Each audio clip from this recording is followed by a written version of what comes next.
immediately start.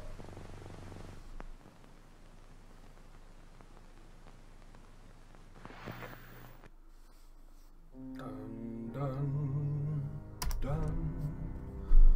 Which character do I want to play? That's a question. I don't know which one I want to play. Play her. Ugh, lovely sore throat. Ugh.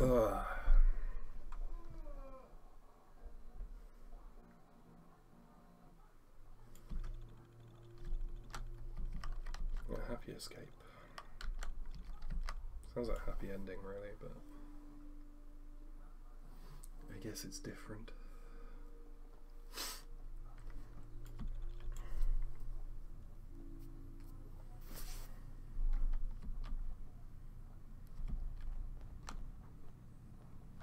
What am I doing?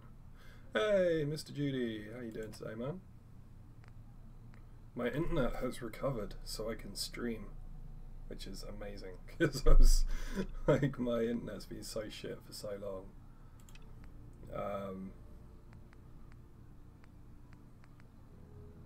So yeah, I'm pretty happy that my internet is now working, and I can stream without it without it looking like a slideshow. I'm good. I'm in a really good mood at the moment because not only is my internet working again, but I am also working. I actually am earning money with a job, like a real adult, which is awesome. I'm genuinely excited. It's such a good job as well. Like I love it. So yeah, I'm good, man. I'm really good.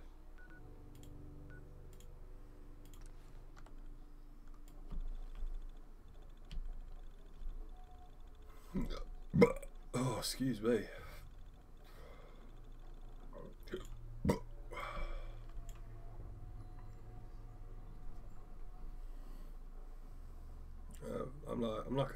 I'm almost like a fully functioning adult now, which is amazing. I started working as a doorman, putting that license that I got a month or so ago to good use, and actually working as a doorman. It's great fun. I love it. Robot, what do you want? Longfellow knows what he's about. Ah, you there. Are you that detective I've heard about? I guess you could say that. Oh, wonderful. I wasn't sure how I was ever going to find you. Sounds like we may have another case on our hands. I haven't been able to find any of the local police force. The louts. I don't want to start a panic, but, well... because I don't think I'll ever be a fully functioning adult, because that just sounds really boring, to be honest. I like being... Where did the crime take place? At the Cliff's Edge Hotel, just north of the town. Will you help us solve No, I need to get a driver's license so I can go full time. If I go full time, if I get a driver's license, I can get some work in the next city over. Go ahead. I'll meet you there. Very good. We shall meet you at the main entrance to the hotel. So at the moment I'm just working 2 nights a week because that's all there is locally. But once I get a driver's license and I can get to the next city over, it's... I need to talk to you about a missing synth. Yeah? Well, it's not something I talk about with outsiders. So you can either buy something or move along. I'm working with Chase. She told me that your designation is L792. Okay, I believe you. Keep it down, alright? It's real private information. I know the synth you're talking about. He's a younger guy. Maybe early 20s with white hair. Goes by the name Derek.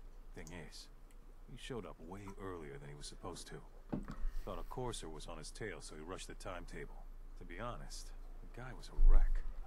He was scared shitless, looking over his shoulder every 5 minutes and attracting unwanted attention. Tried to calm him down, but he panicked and ran off into the fog. That was the last I saw of him. Relax. I'll take care of this. Sorry. My nerves are a little shot right now. Look, if you're really going after that synth, pretty sure he took the road south out of town. Maybe you could head that way. Just be careful out there. And thanks. There aren't many who'd go out in the fog to help a synth, especially one they don't even know.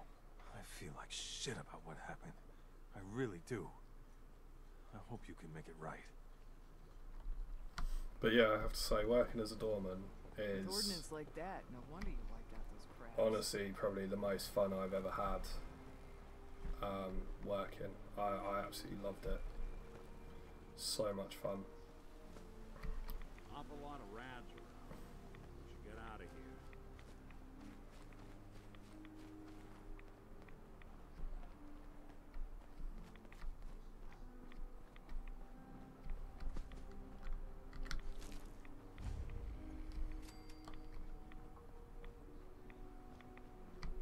I think me being the size I am and looking the way I do is obviously an advantage, but it's such a fun job, man, and the team that I'm working with are absolutely fantastic, which always helps.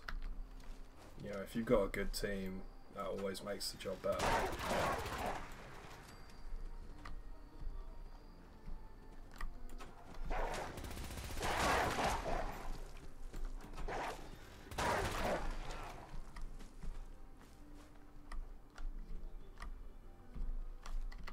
My boss seems really pleased with me. I've only worked 2 shifts so far, but he said he's quite happy for me to stay there long term, which is always encouraging. If you ever get the opportunity to do security work, I recommend trying it out. It's not for everyone, but I'm really enjoying it. I'm so glad I made this move. It's I think it's the job I've been waiting for, you know.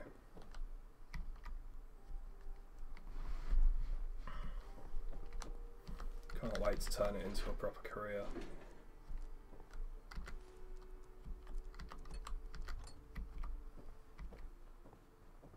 Hey, you, got a sec? Of course, Nick. What's up? I wouldn't normally bother you with this sort of thing, but, well, I know I can trust you at this point. For as long as I can remember, I've been getting these, flashes. Memories of places I've never been. Things I've never seen. Memories of Nicks. They're not bad, they're just this inescapable reminder that I'm not the person I think I am. That I'm not a person at all. I'm just a machine, pretending to be human. You think? You feel? You're more than pretending, Nick. Nice of you to say, but your kind don't usually have to deal with someone else's whole life trapped inside their skulls. Don't get me wrong. I know I'm in Nick's debt.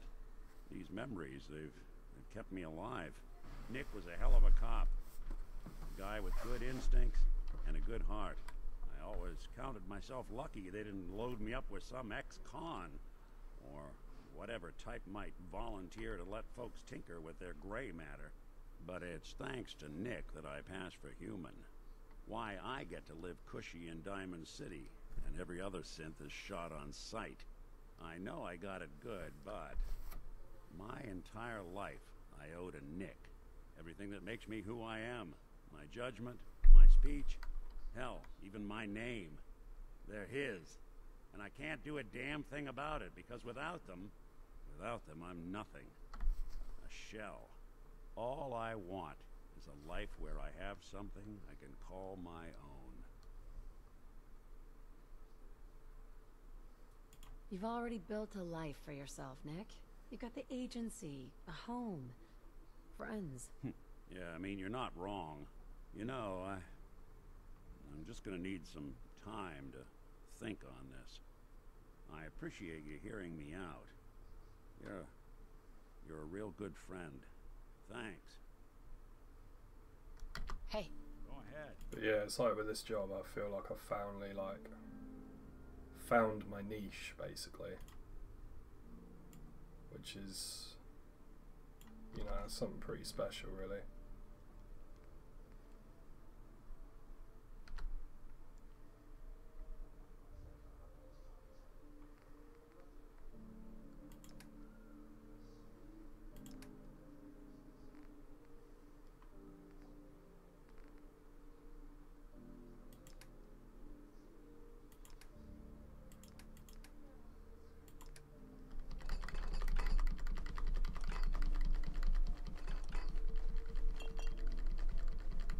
Yeah, it's great fun, man. It's like, it's working with people, which I've always enjoyed. I've always liked working with people.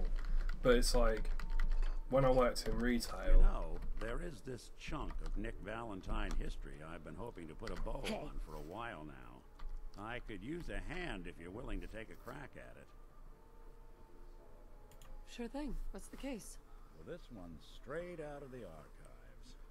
It's Once like, it's upon a working with time in people, the but land like, of when I was Boston, working in retail, lived a obviously, if king someone of gets in your organized face or like crime, has a go at you or Eddie anything like that, Winter. you bad can't man. really do much about it. Lot You of can ask bad them to leave, but that's about Hurt it. a You've lot got of to be innocent polite the people. entire time. But he knew the I'm end was working as a coming, doorman. so he Someone sealed gets in my himself face, I inside can a literally just say, personal right, mate, shelter, you're fucked. located Go underneath the now. sub shop he You know, used and as if a they don't leave, I can literally just grab them by the arm and drag them out of the place. You know, and there's nothing they can do. And that's, I like that balance. You know, I'm like, both nights I've been in the Eddie Winter was from my town. you know, both Real nights I've been in scumbag. there, The and you're story gets listening to the even more music, you have a drink, obviously nothing alcoholic, you don't drink alcohol on the job, but, you know, I have a bottle of water, listen to the music, enjoy myself, and just keep an eye on what's going on, and as soon as someone causes trouble, you're just like, right, you, go, out you go. You know, and it's that, you know, and you're chatting to people, people come up and ask you questions, you know, get a lot of female attention as well, I'll tell you that much, you get a lot of women. You know, when you're a big tall bloke like I am and you're wearing a suit and tie and that, yeah, you get a lot. You've really done your homework on this guy. Get a lot of female attention, which is fun. Obviously, you got to keep it limited. You know, you got to be careful what you do. They can touch you, but you can't touch them. That sort of thing, which is understandable. You know, but no, it's great. It combines. It combines being able to work with people, which, like I say, I love doing, I always have, with being in a position where I don't have to take shit from anyone. You know, the moment someone gives me shit, I can just be like, right, out you go. I don't get it, Nick. Why kill Eddie Winter, even if he is still alive? This sounds like some kind of vendetta. It's nothing. Just some old business of Nick's that needs taken care of. Justice has to be served. Now, are you in or not? All right, Nick. Let's get the bad guy. Good. Now, I know where Winter's vault is, but the door is sealed with a complex numerical code. Lucky for us, Winter's arrogance knew no bounds. Back in the day, he recorded 10 holotapes, incriminating different criminal associates. On each one, he hit a single number. We find all of those holotapes, we get all the numbers. We get all the numbers, we get the code. And then we get Winter. I've been putting together a file on this one for a while now. There's a pair of holotapes in here worth listening to, including one of Winter's that I managed to snatch from the Cambridge Police Evidence lockup before getting swarmed by ferals. On my way out the door, I spotted an active evidence terminal. I'll bet my hat that terminal is the key to finding the rest of the tapes. Probably worth revisiting any police departments you may have stumbled across in your travels as well.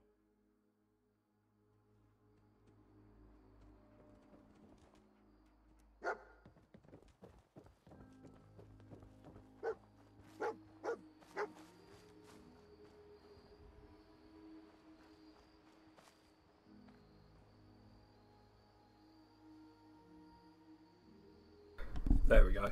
Mic disconnected there. One of the things I hated in retail was that thing of, you know, someone acts like a twat and you just have to sit there. Yes sir, no sir, 3 bags full sir, I'm sorry sir, yes sir, no sir, blah blah blah. All the time knowing in your head this guy is a twat. You know, this guy is a waste of air or whatever. And and in my new job, don't have to do that. Someone decides they're going to act like a twat, I can tell them they're acting like a twat and they need to leave, and then it's as simple as that. You know, my job is to make sure, essentially my job is to make sure that the twats leave. Oh, what the fuck's going on here? Why can't I get out? I can't get out, what the shit? Are you fucking kidding me? Oh my god, no, this is stupid. There's no fast travel point. Oh, that's so stupid. But yeah, it's one of the things that I really hated. You know, I hated it. you get people in the shop all the time and they start shouting and swearing at you about stuff that has just nothing to do with you at all. And you'd be like, look, mate, it's, you know, it's not my problem, or it's not my responsibility, or whatever, or, you know, whatever it was you needed to say, and they just keep having a go and having a go. And in this job, you don't. You know, my whole job now is basically when someone's having a go at someone, I'm the one who steps in and says, right, you're a twat, off you go. And it's great fun. I love it. You know, and the thing is, like, a lot of people think, like, oh, you know, there's kind of this reputation that, like, if you're a doorman, you must be a bit of a bully or whatever. It's just not the case. Like, the two blokes that I work with in the pub that I'm working in, both absolutely lovely blokes, and with all three of us, if you behave and you're just having a good time, then we'll be friendly, we'll chat, we'll have a laugh, you know, all the rest of it. It's only if you start making an ass of yourself that we're going to turn nasty. Trail of blood.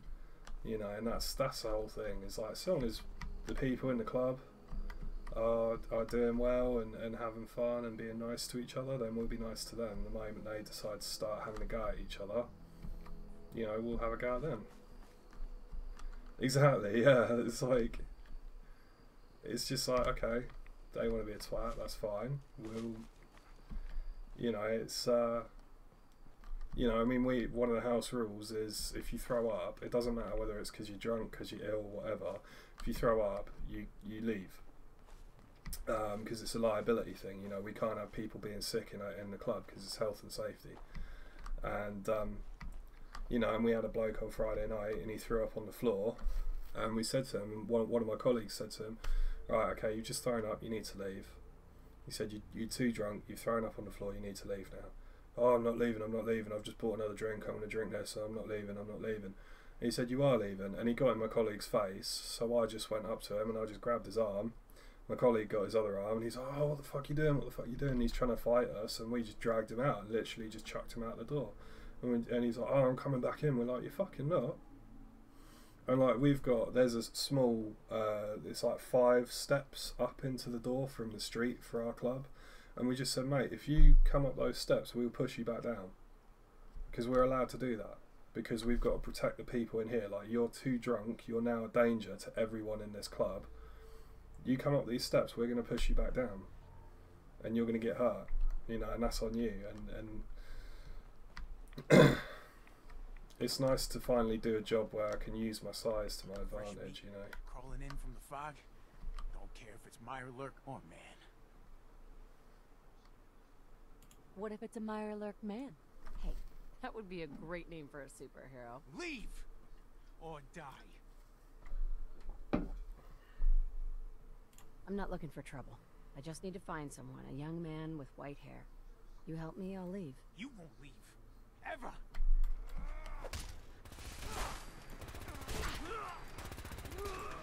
Made us again.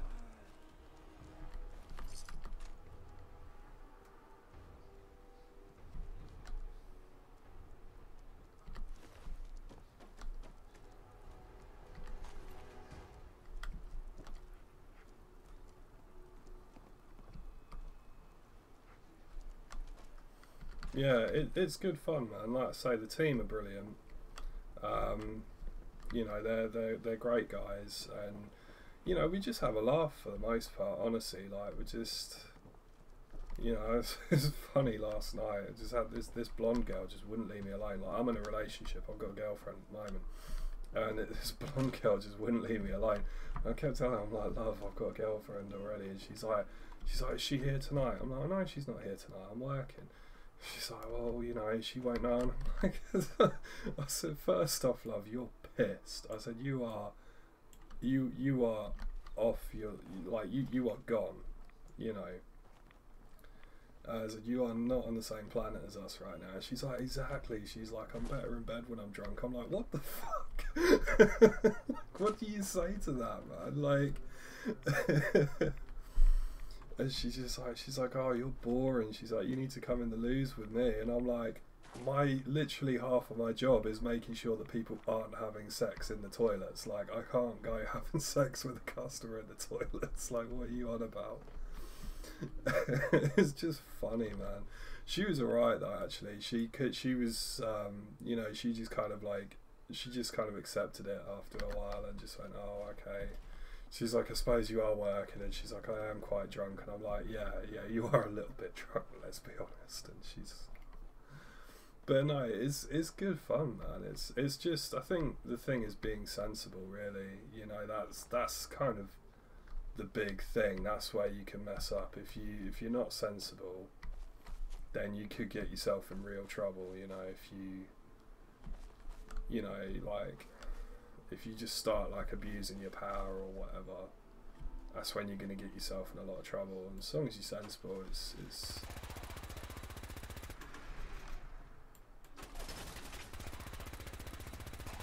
and it's like £10 an hour as well, which when you consider minimum wage at the moment is like £7.20 an hour. You know, £10 an hour is really good money.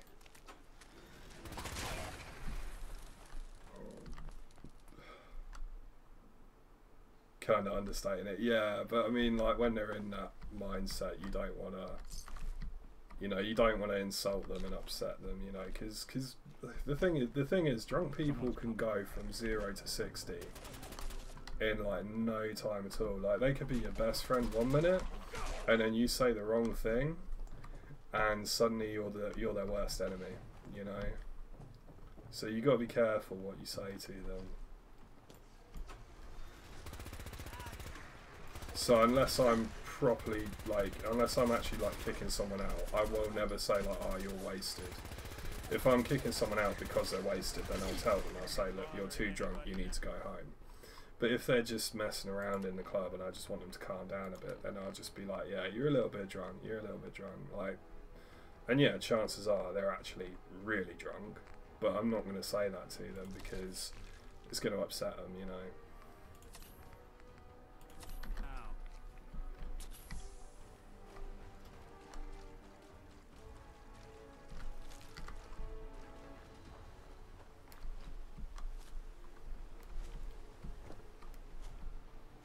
Like I say, a lot of it, you know, a lot of this job is just being sensible about how you talk to people and that. Like, you know, you got to be able to assess the situation, assess the person you're talking to, and decide what the best course of action is going to be. You know, like, there was a bloke last night who was really, really drunk. Like, he was walking into walls, he could barely stand up.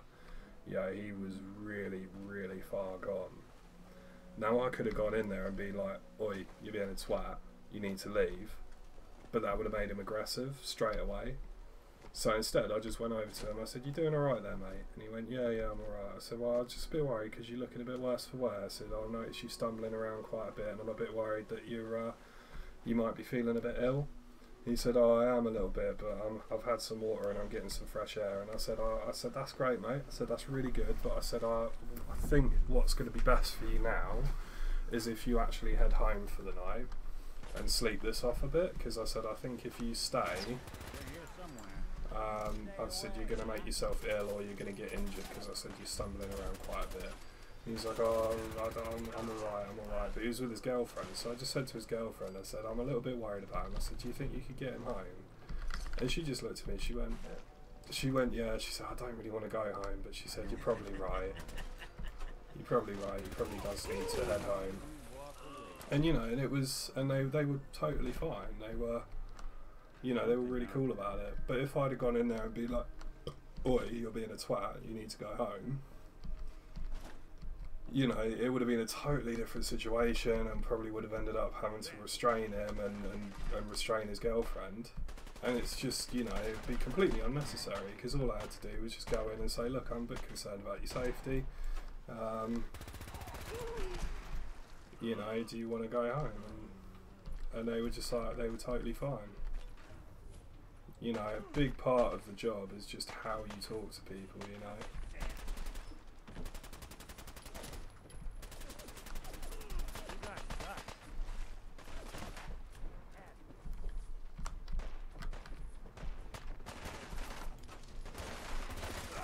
You know, and that's something I've always been good at, like in all of my previous jobs, is talking to people. You know, I can have a conversation with almost anyone. You know, and actually when I worked in the shop, I used to have colleagues actually saying to me, you know, can you teach me how you talk to people like you do?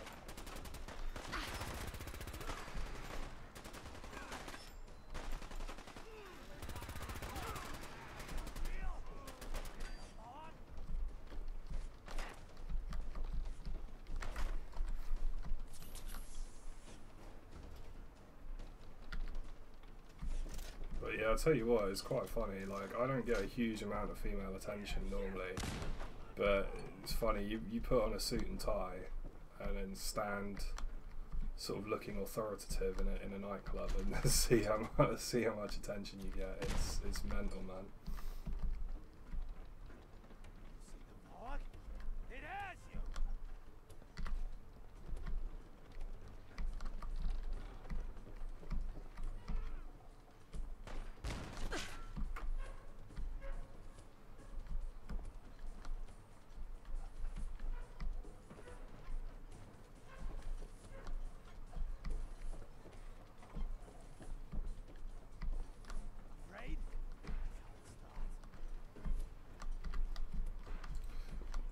The one thing I'm like telling everyone now that I work in security myself. Hey, Tallbacks, welcome, man. How you doing?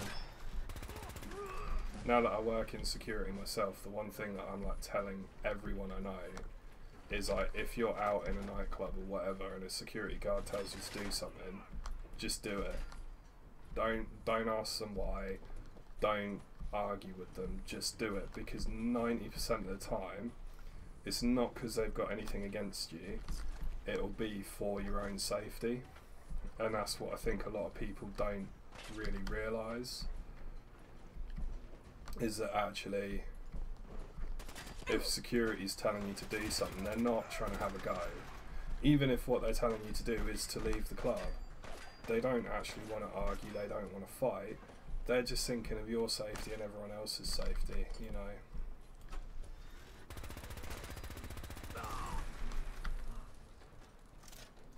Yeah, I mean, realistically, yeah, definitely. Just if someone is in a position of authority, you should just do what they say. At the end of the day, it's the safer thing to do, you know, like, you know. But like, we get, you know, my last 2 shifts, you know, my first 2 shifts working security, I've had people argue with me when I've said that they've got to leave or that they've got to stop doing whatever it is they're doing. But at the end of the day, all I'm thinking about is their safety. I just want them to have a good night, and sometimes making sure that they have a good night means sending them home early. You know, means telling them that they've got to go home. But if that means that they go home while they're still in a state to actually get home, that's not really a bad thing, you know? Like, it's better to be told, like, oh, okay, you've got to go home, but actually get home in one piece. Then, you know, and if you see someone, oh god, Jesus, what the fuck? Oh, it was one of them bear traps, wasn't it? Fuck me, forget about them.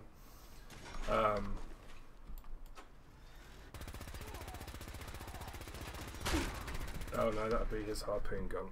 I fucking hate them things, they hurt so bad.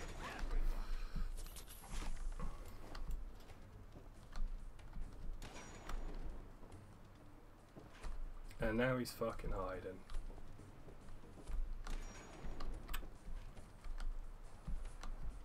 But yeah, it's like, if I'm telling someone to go home, I'm not doing it because I want to ruin their night or anything daft like that. I'm doing it because I want to make sure that they get home. You know, that they actually get home and are able to enjoy their night, you know. And a lot of people will, you know, I've found already, people will just argue with you, and you just think, well, you know, at the end of the day, I want to make sure you get home in one piece, you know, and that if that means telling you to go home before you want to go home, then that's what I'm going to do, you know. It's just...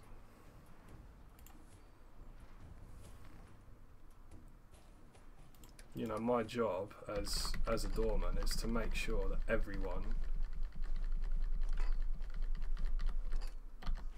Don't want to compare education with security, but yeah, if a teacher tells you to do something in a specific way or whatever, yeah, I mean that is the thing at the end of the day. And like,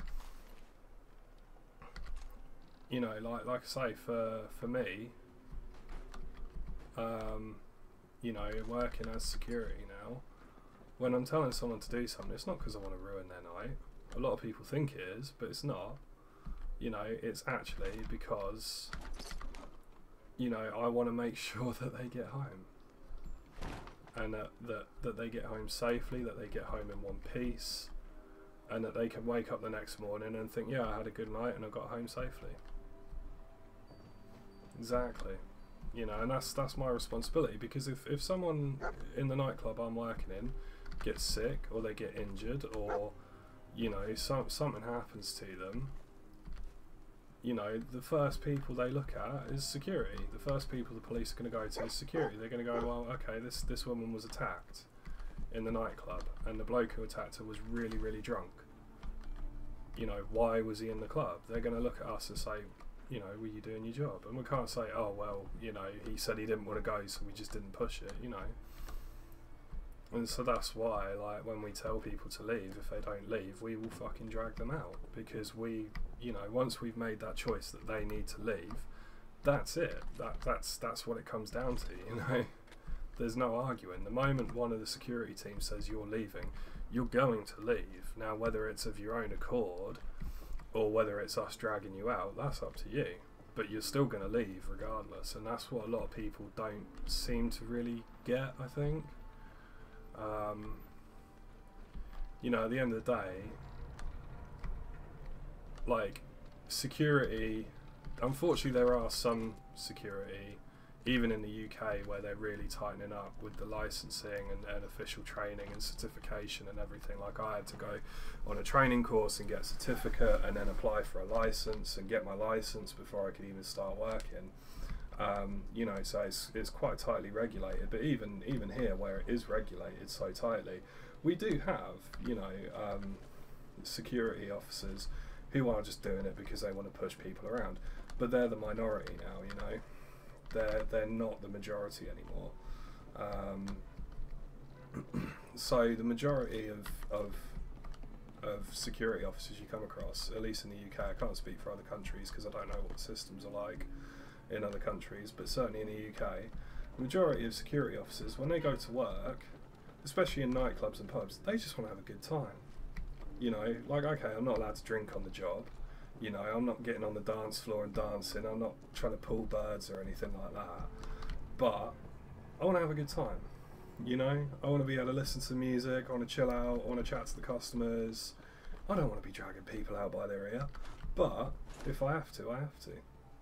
You know, and I think a lot of people still have this stereotypical view of bouncers as being people who actively want to get into fights, of people who want to cause trouble, and that's just not the case anymore. You know, it's just not.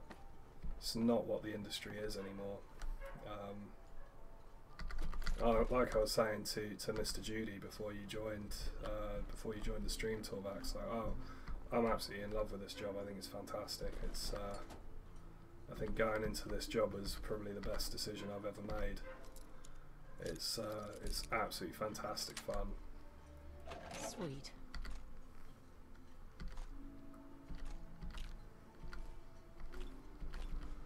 Watching a conductor at the orchestra.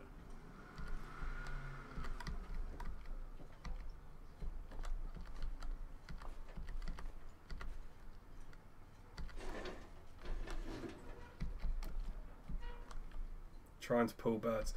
Trying to get with women.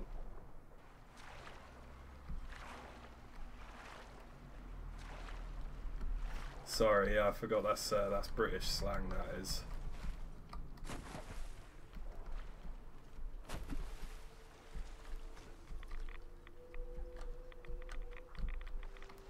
Yeah, bird is slang for woman or girl or whatever in that context, and pulling is like middle fingers. No, oh no, that's flipping the bird. That's flipping the bird. Is putting your middle finger up at someone. No, trying to pull birds is trying to get with a woman.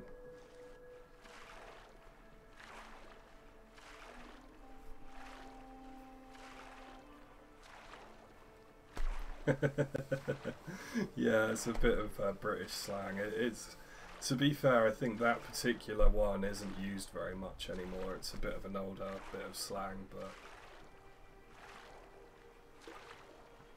yeah, if you're trying to pull someone, that means you're trying to get with them, trying to hook up with them. And bird is just slang for a woman. So if you're trying to pull a bird, that means you're trying to get with a woman, trying to hook up with a woman. Oh, bollocks. Yeah.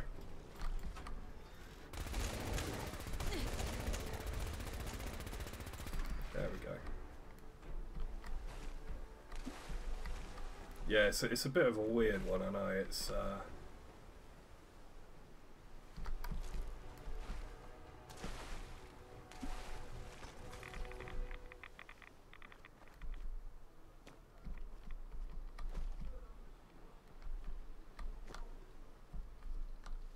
yeah, pulling your leg is something entirely different. If you're pulling someone's leg, that means you're leading them on. You're having a joke with them.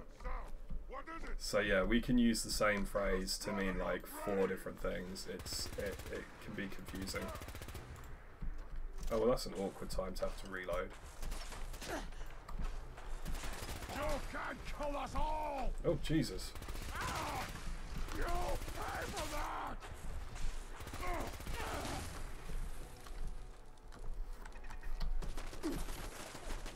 Yeah, British slang isn't the easiest thing to understand. Like, and the thing is, as well, is our slang changes depending on the area you live. Like, we have regional slang, so you could have the slang word for one thing in one place that wouldn't mean anything like 2 cities over.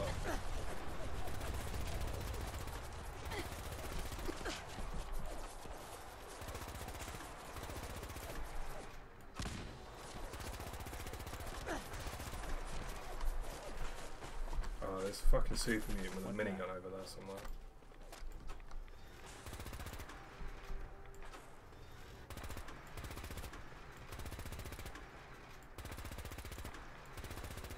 Oh fuck this shit, I'm just moving. Doofer, thing. Flabbergasted and chuffed. Yeah, to be fair, people don't really use those 2 words anymore. Doofer I've never heard of. Thingamajig and whatchamacallit. Yeah, that's just like when you can't remember the name of something, you just call it a thingamajig or a what's it or a whatchamacallit or what's its name, or you know, doodad, doodah.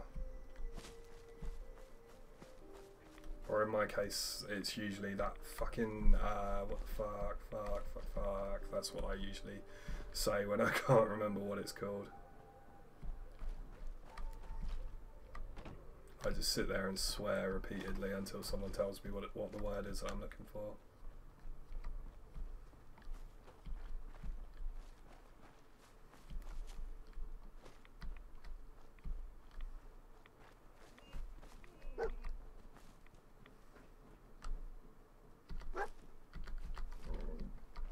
Oh, excuse me.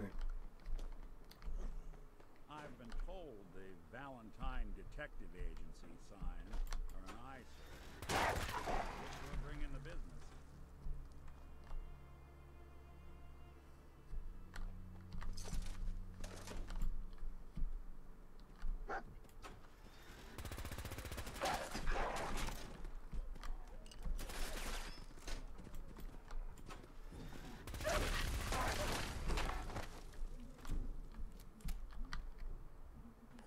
There was another one out there somewhere.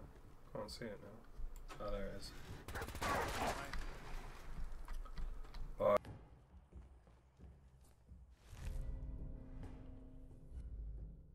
anything useful?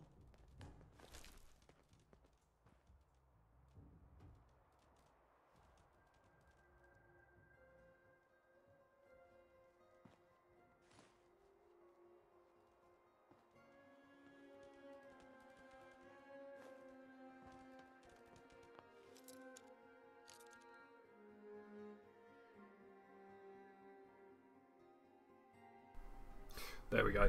Don't know exactly when my mic cut out then, but yeah. Taking the Mickey, taking the Michael, taking the Mick, we use all of them out over here. Or taking the piss as well. Taking the piss is also the same sort of thing. You don't take the piss out of people. Every time I make a stupid joke, your audio cuts out. Maybe it knows, maybe it knows. It doesn't want me to react. Heads up. Yeah, taking the piss, taking the Michael, making fun. That's what it's all about.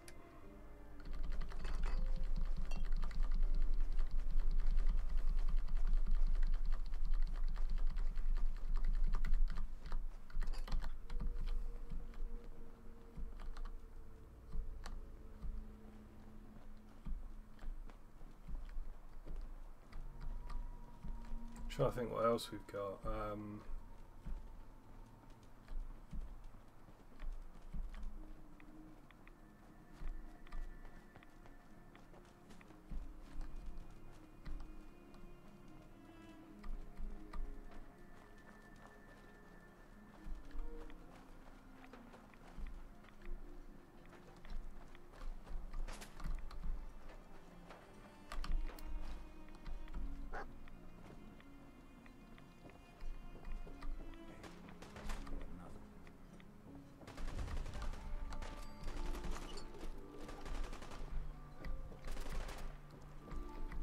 Can you imagine an 8-year-old thinking something crawling out of her stomach?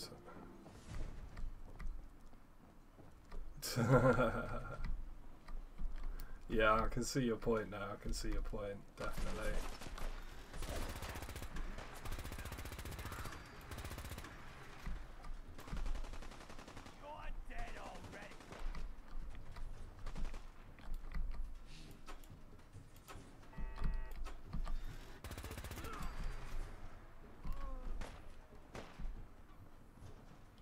One I heard from an Australian once was, I'm not here to fuck spiders. So we had this Australian bloke that I worked with in a factory once, and he came into work, and for whatever reason, one of my colleagues said to him like, "Oh yeah, you're here to work today then," and he just looked at me and he went, "Well, I'm not here to fuck spiders." It basically means like, yeah, obviously that's why I'm here. You know, what you just said is weird. It is obviously why I'm here, basically.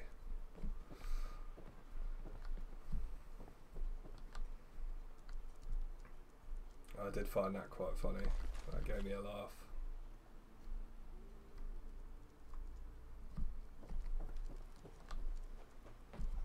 I do quite like the trapper armor. That's pretty cool, actually. I won't use it on this character because it wouldn't suit her, but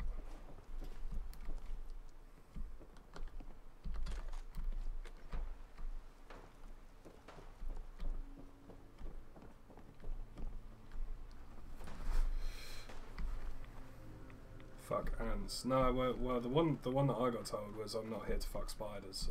It could be maybe some people say ants instead. But the one that I was told was, I'm not here to fuck spiders. So. Only opens with a key.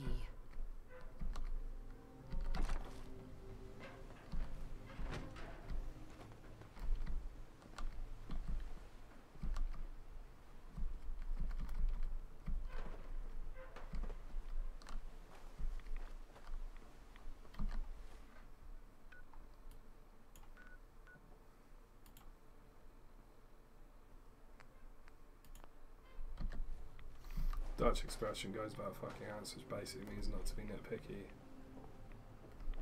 Ah, okay, yeah. I see what you mean.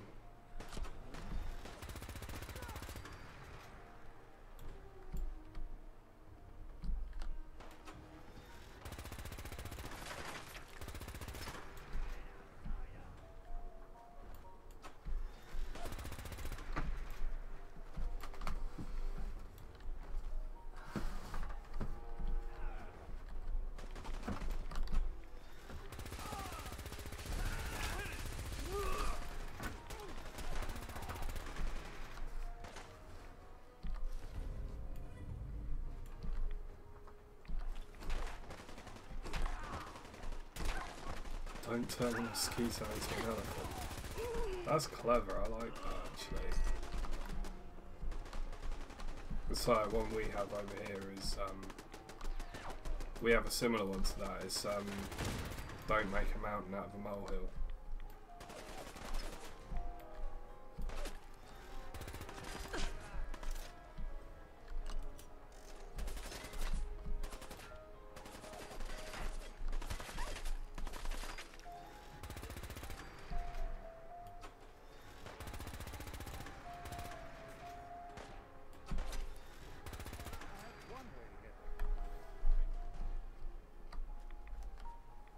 The elephant in the room, yeah.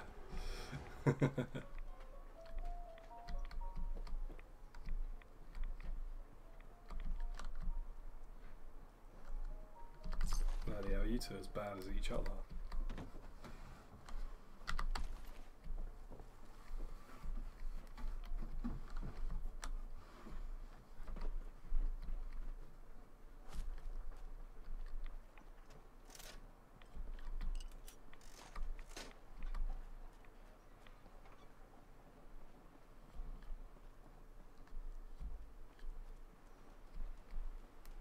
Yeah, maybe that is, maybe.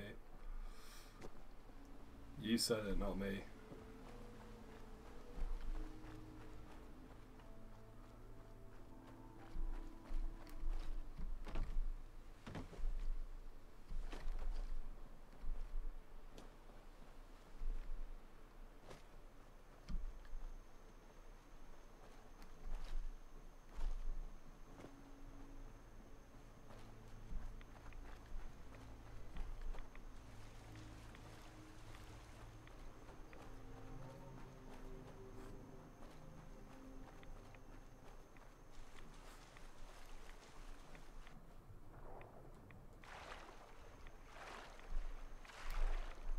I mean, that's...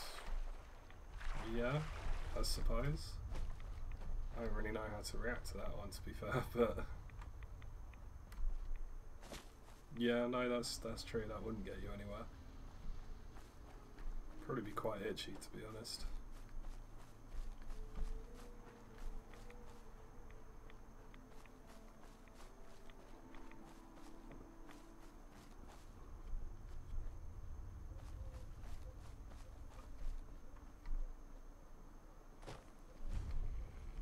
Richter, please, you can't do this. We've It's been loyal. Grand Zealot to you, and your dedication's come to doubt.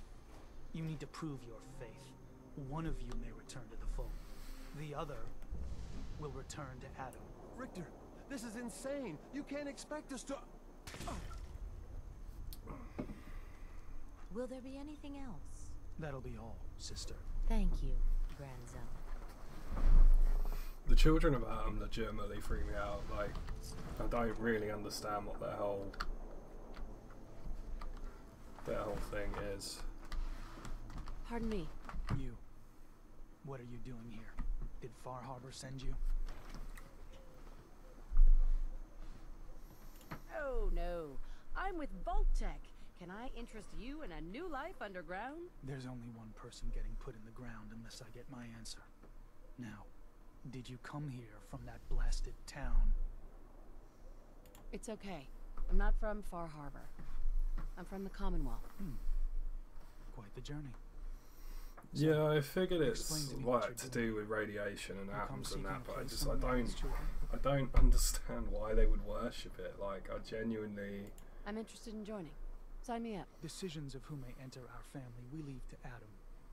You'll have to perform a ritual. Prove yourself worthy in his eyes. All right. I'll do what Adam requires. Then let us hope he deems you fit. There is a small spring not far from here. Drink from it. Follow where it leads. You come back, we'll discuss you joining the faithful. I have to be honest, from what I've seen, Torvax, the children of Adam seem to share a lot with Scientology, which I have a feeling isn't a coincidence.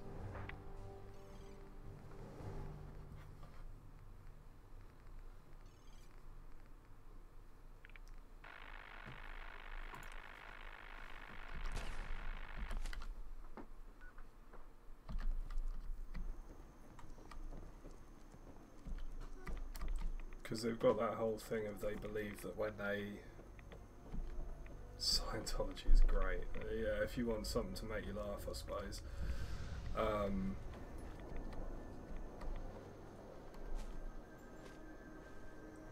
Because they have that whole thing when they die, they'll become other worlds or something, which is pretty similar to what Scientologists believe.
Yeah, I remember when you do one of the quests in the Nucleus, where you've got to talk to that guy who's fasting, and the guy who gives you the quest tells you like him and the guy that he's talking about weren't born with Atom's gift, so they're affected by radiation unlike the others, which I found quite interesting actually.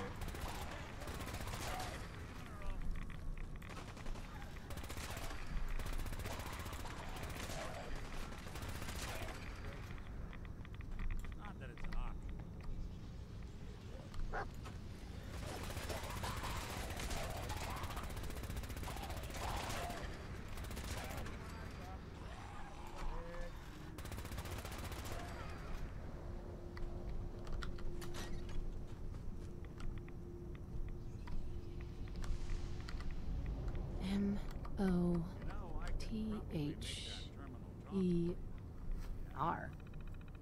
Mother? Could that be the password? Little to no lore about it, but what goes around is that before the war there were experiments with the human race in China to negate the effects of it. That makes sense. Hey, Bill Cipher, welcome to the stream, man. How you doing today?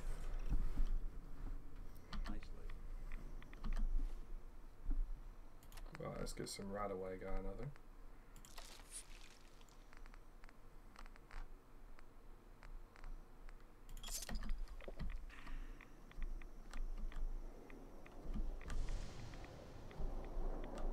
Bingo.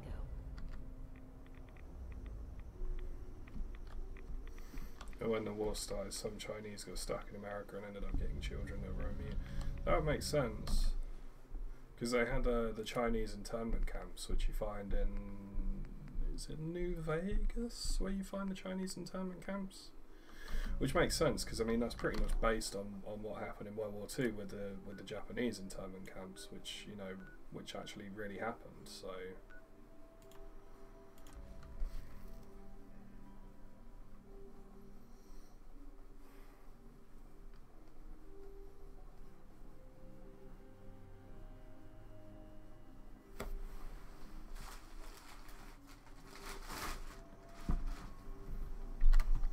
Excuse me. You're back. More than I expected. Did Adam reveal something to you?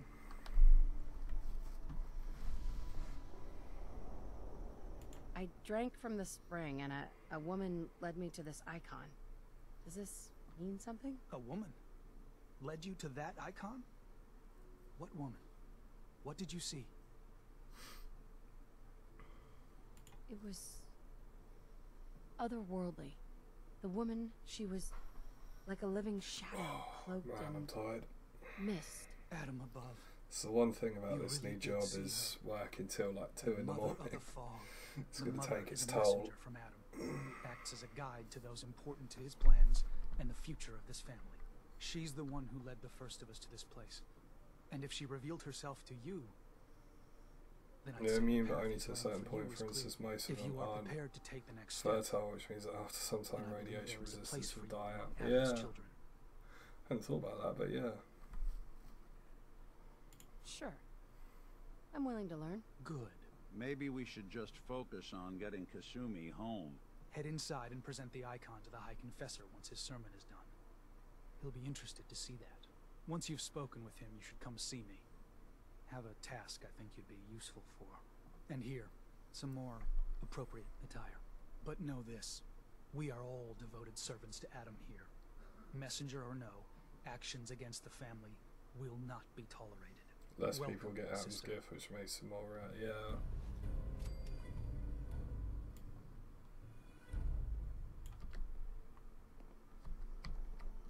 Believe the confessor is right.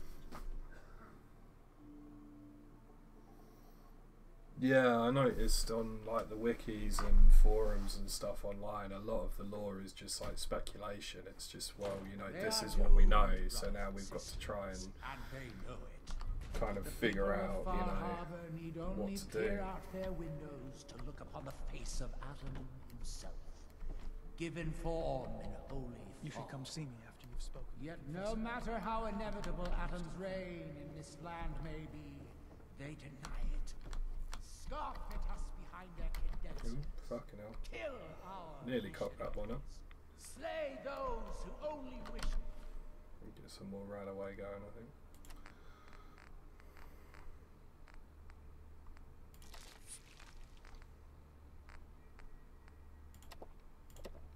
To bring them their lives no longer. After years of skulking in the shadows like whipped dogs, Caution, sister. our Last purpose child is who tried to clear. claim the secrets And within I know the roused key the to our guardians of the victory base. lies So within the unless you've been nucleus tasked itself. by the High We Confessor, will claim I'd the steer clear of secrets the hidden claims. away by that accursed robot, and with them, I we will can take care of wipe myself. Far Life Harbor is yours from to the gamble, island. sister. I'll watch Adam's over you. veil will roll down its streets. Holy fog!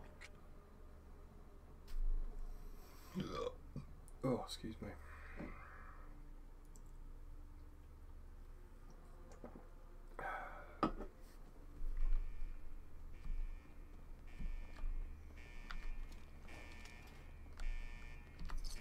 We'll be taking that.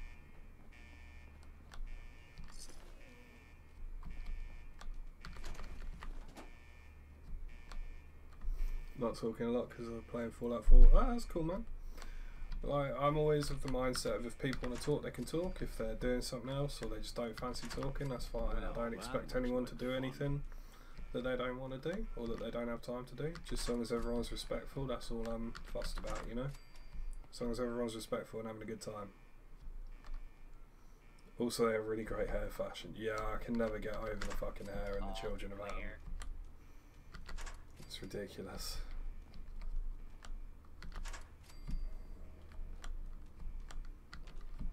Fucking dog me.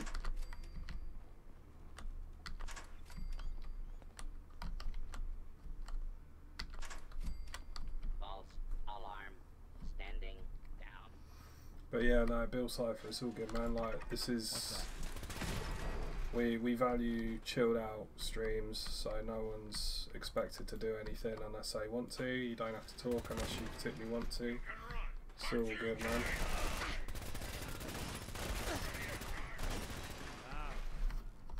We're building a nice little community of just chilled out, laid back people here, so it's all good, man. Secure.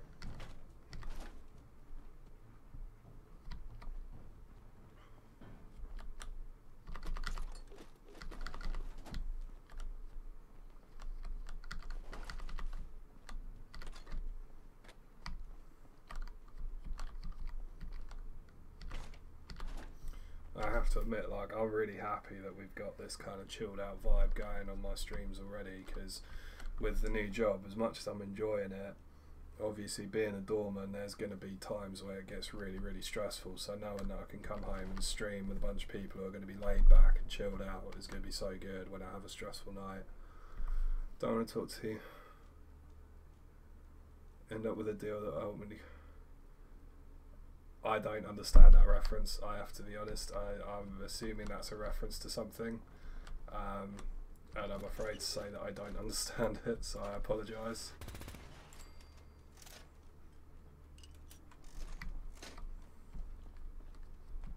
Gravity Falls, oh okay, I've never seen that, so... Oh, excuse me. Heads up.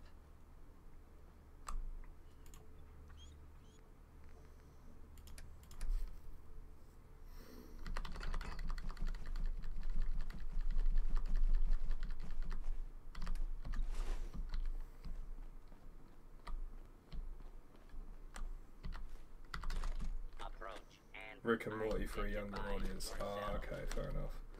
Although I have to say, and a lot of people are not going to like this, I don't really like Rick and Morty that much. I keep getting told, like, oh, you gotta just get through, if you can get through the first few episodes, it gets better. But I couldn't. I genuinely couldn't. The first few episodes, I watched like the first two, and I was just like, nah, I can't watch it. It was just, just didn't do anything for me, which I know makes me like the devil in some people's minds, because so many people love that show, but it just, for me, it just didn't do anything.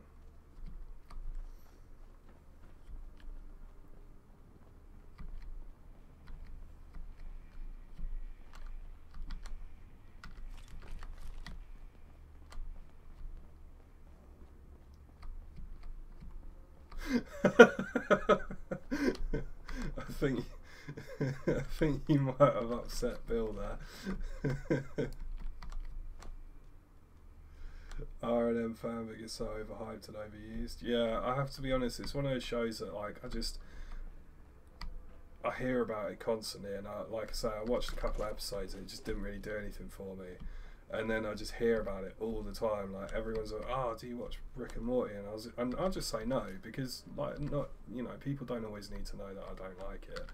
So I just say no, I don't watch it, and then it's always just straight away they're like, "Oh, you gotta watch it, you gotta watch it." And it's like the moment someone tells me I've got to watch something, I immediately just don't want to watch it. I'm one of those people. It's why I never really got that heavily into Game of Thrones, because people constantly telling me I've got to watch it. And the moment you do that with me, I just suddenly don't want to. Bill Cipher is very protective of Gravity Falls there. What the fuck? Oh! Fucking laser turret up there, I didn't even notice.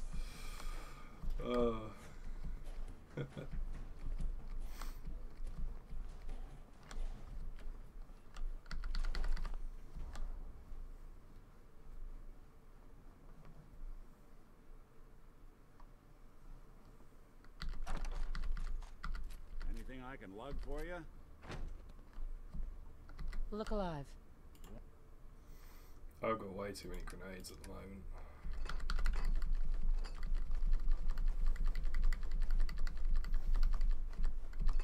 To be fair, I just generally don't watch a huge amount of TV, like, full stop. There's not... there's not really anything that I actually watch. I tend to just play video games and watch movies.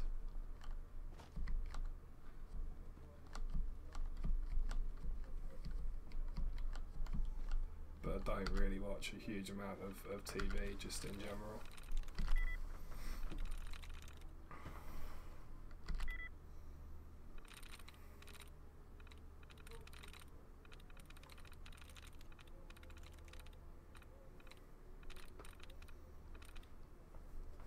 Yeah, I've got Netflix and Amazon Prime, although I don't really use them as much as I should, to be honest. Like, considering that I pay for them, I barely use them. I don't know, I don't have the patience anymore for like shows. If I'm gonna watch something, I like to watch it all in one go. So that's why I like films better. I'd rather just sit down for like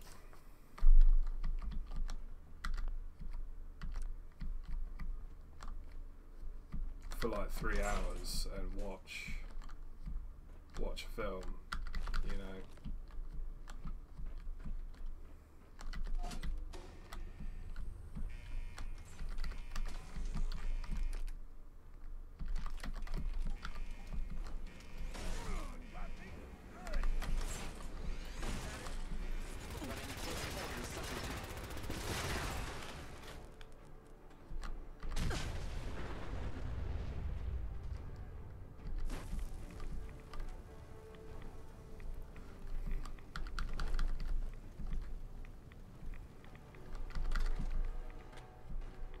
Look alive.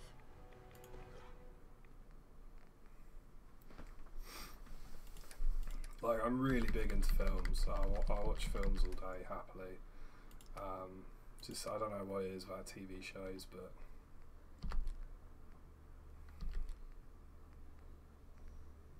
I'm just not keen on TV shows for whatever reason. I don't know why, but there you go.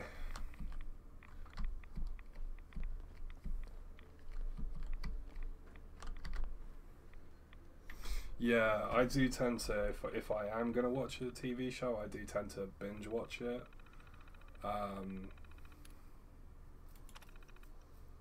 But even then, I don't know, I'm so heavily into my video games at the moment. If I'm going to spend all day doing something, I'll spend it playing video games rather than watching TV. It's just how I am now, you know. If you were listening to this, then you made it inside my memory banks. Take a moment. I know it's a lot at once.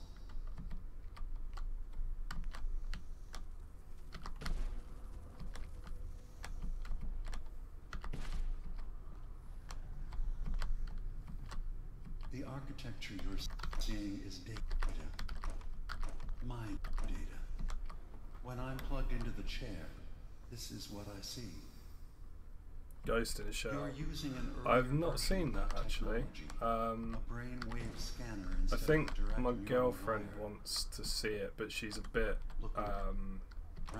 so I might watch it with her when she's back in the country, because she's still away at the moment. But she's a bit.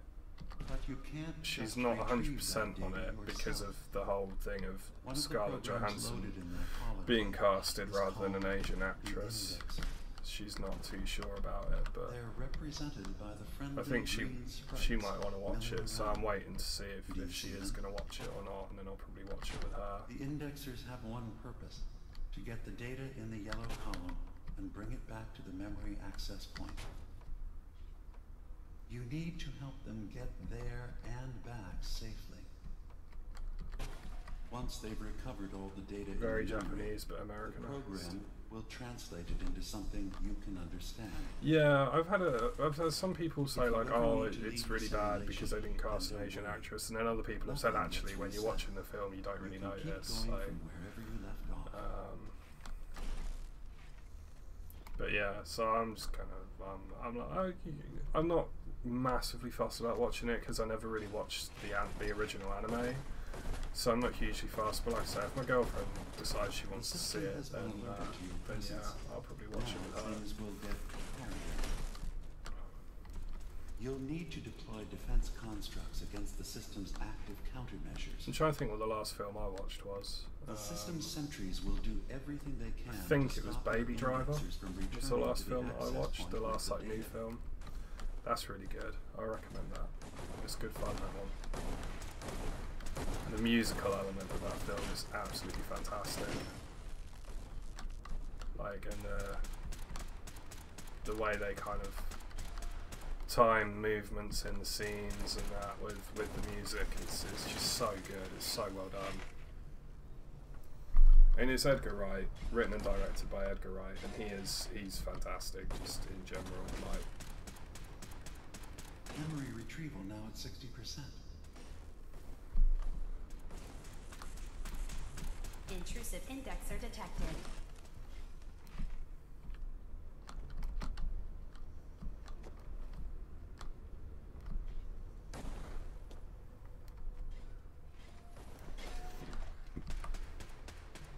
Another data block retrieved. Verifying memory file. 100%. We're done here. We now have an access point into the next memory. Just step into the data stream. It was stored. Memory file identification 0V-9AX0. Converted to audio transcription. Beginning playback. Things are not going well with Far Harbor. Several of my people have been assaulted, spat at, interrogated for no reason. This is getting out of control. But there's still a chance they can learn to trust us. We just need one of their own who's on our side. I can't let anyone know what I'm about to do. I'll need to set up the equipment far away from Acadia. It'll double as a place to bury the evidence. Additional location data appended. A makeshift medical facility underneath the VIM. Pop Factory. Coordinates downloaded.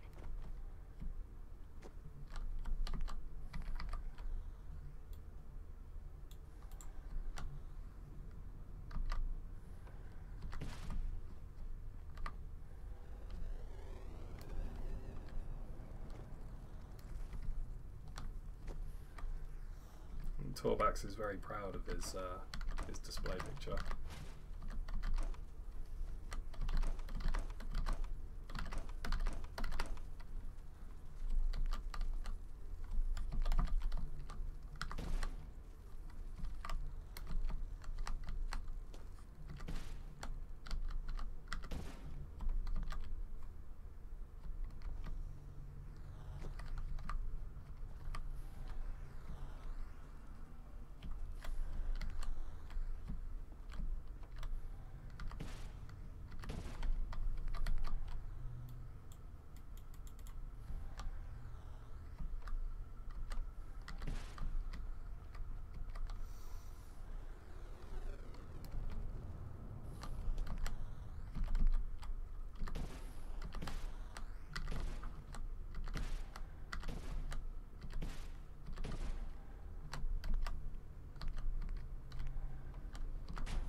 Intrusion detected.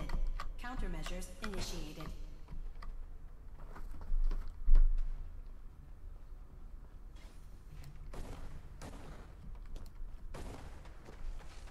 Intrusive program detected.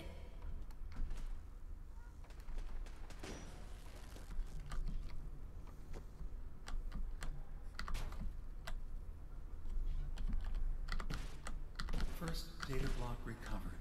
Good. Just keep doing what you're doing. Sentry initiating erasure of intrusive indexer.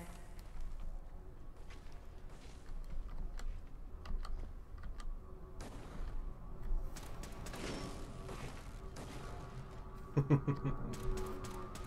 forgotten about that actually. Good. Oh. Sentry beginning erasure protocol against unauthorized indexer. I have a Facebook notification. What's this? People don't normally talk to me on Facebook.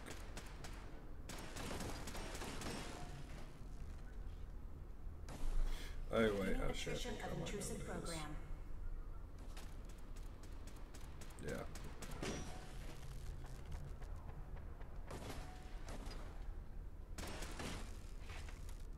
Memory retrieval at 100%.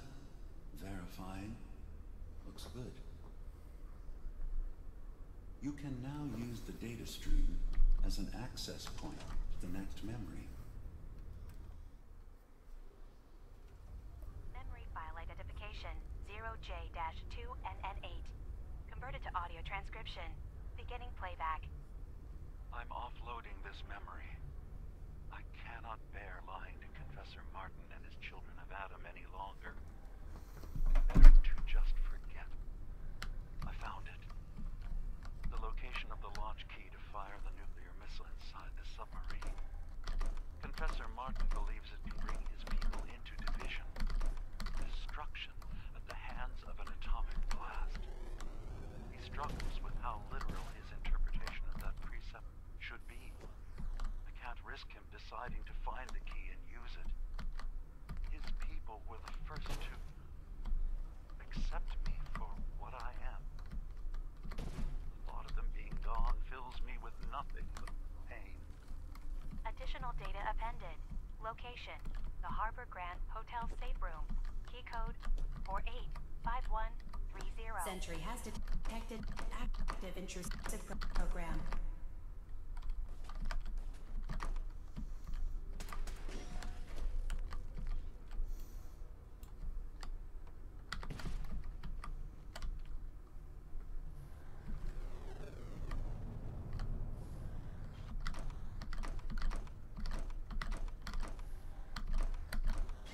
Intrusive program detected.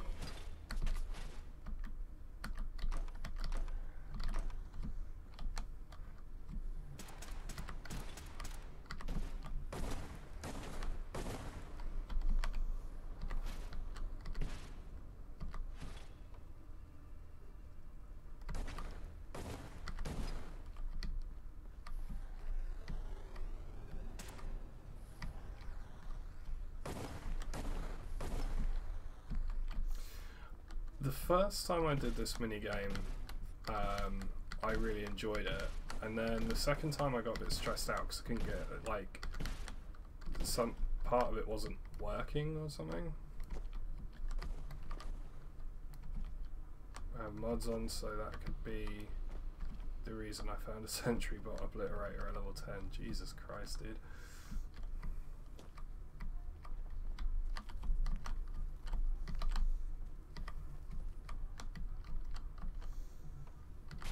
Sentry initiating erasure of intrusive indexer. I've got mods on as well, but I've not found one of those guys at level 10, I'll tell you that much.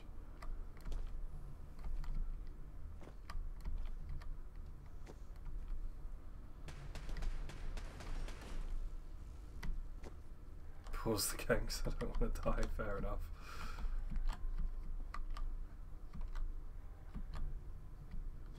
Sentry has detected active intrusive program.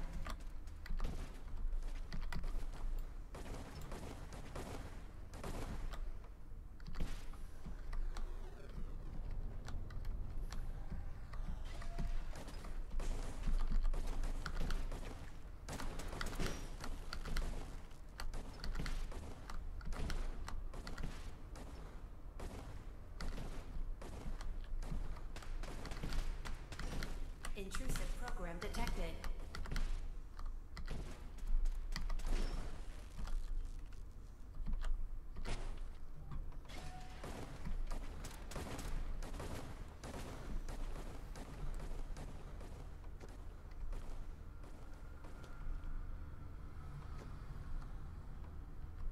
Intrusive indexer detected.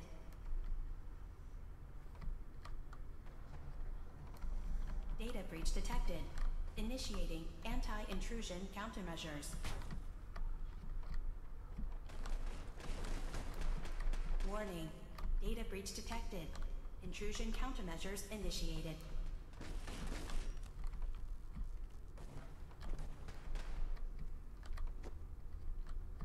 Beginning attrition of intrusive program.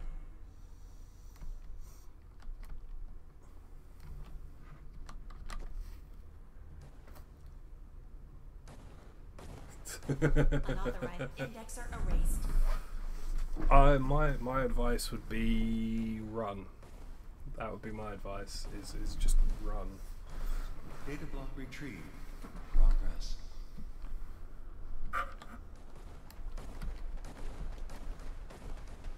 Beginning attrition of intrusive program.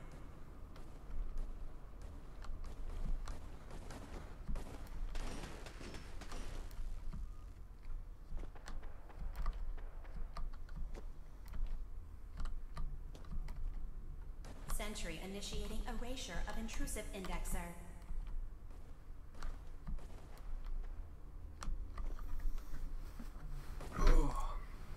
Now we wait. Sentry beginning erasure protocol against unauthorized indexer.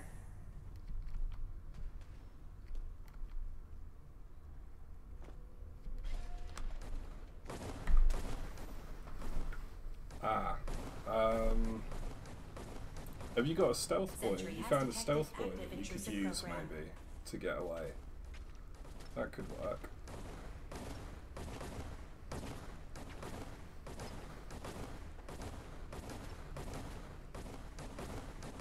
Intrusive indexer eliminated. Sentry beginning erasure protocol against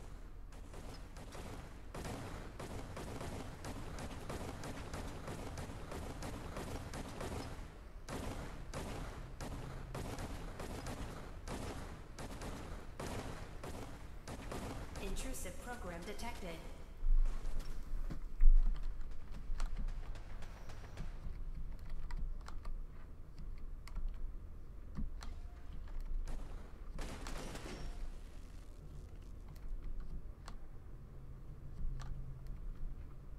Sentry beginning erasure protocol against unauthorized indexer.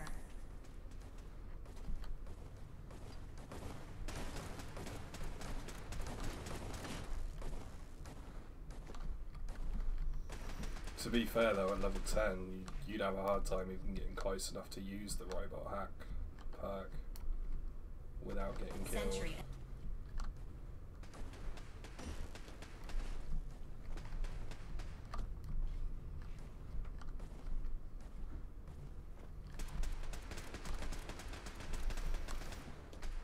Intrusive indexer detected.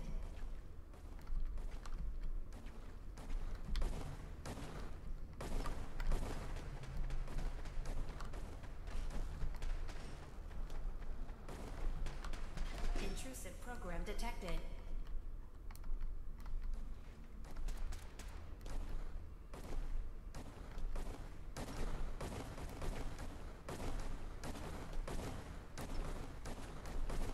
Another data block retrieved. One more to go.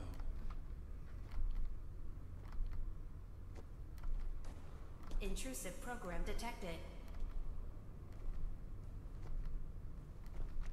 Complete memory retrieved. The data stream is now available to access the next memory. Oh, excuse me. Memory file identification 0H-3X0P. Converted to audio transcription. Beginning playback. I've made a contingency plan in case Far Harbor discovers the truth or gives in to their xenophobia despite all my efforts. I've isolated the wind turbine powering Far Harbor's fog condensers. A kill switch command will leave them defenseless from the fog and its creatures. Alright, see you in a bit, Now Mr. that Judy. it's done, am I really capable of this? This massacre that I've engineered? I'm going to remove the command code from my memories. I'll bury a hard copy if I need to use it.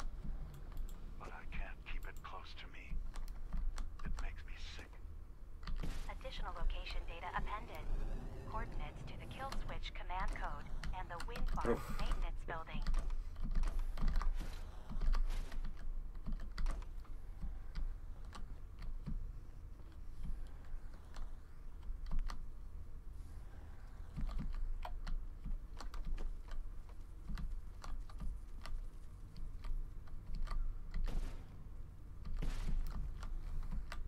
You tried though, and that's what matters.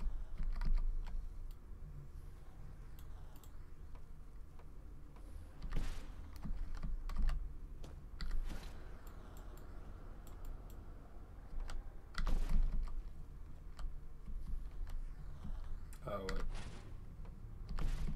There we go.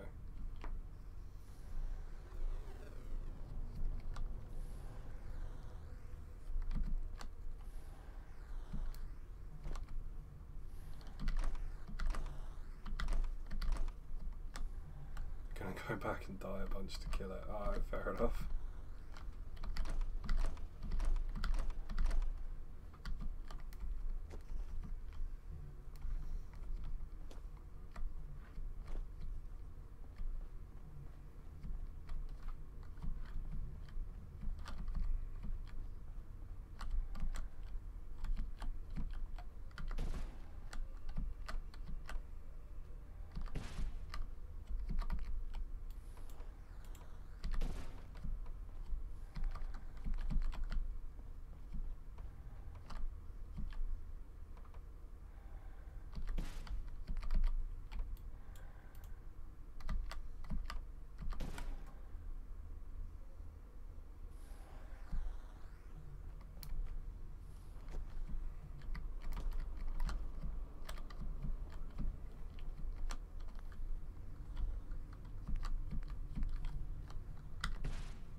Oh god. It's not going too well for you, is it, mate? What mod do you think is causing that?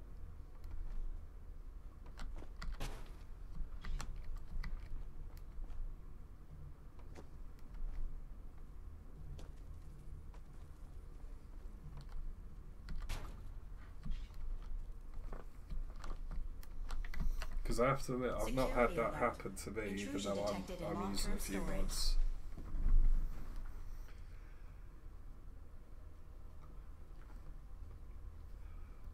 Sentry has detected active intrusive program.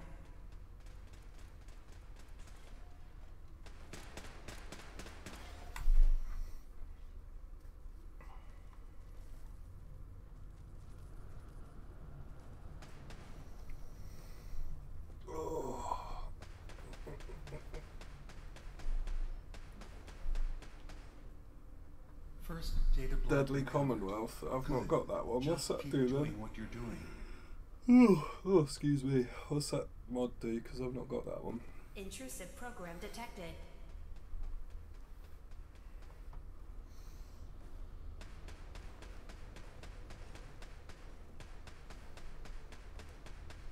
Another data block retrieved.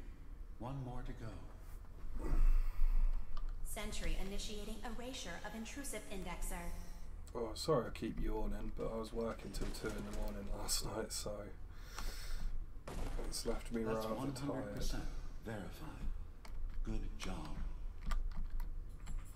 You can use the data stream to access the next memory, as usual. Memory file identification 0Z-7A4K. Converted to audio transcription. Beginning playback. Get away from me! What the hell are you? It's me.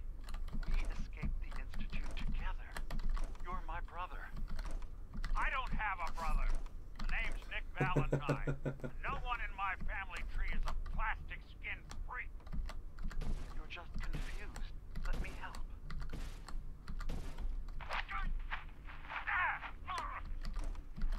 Stay away from me!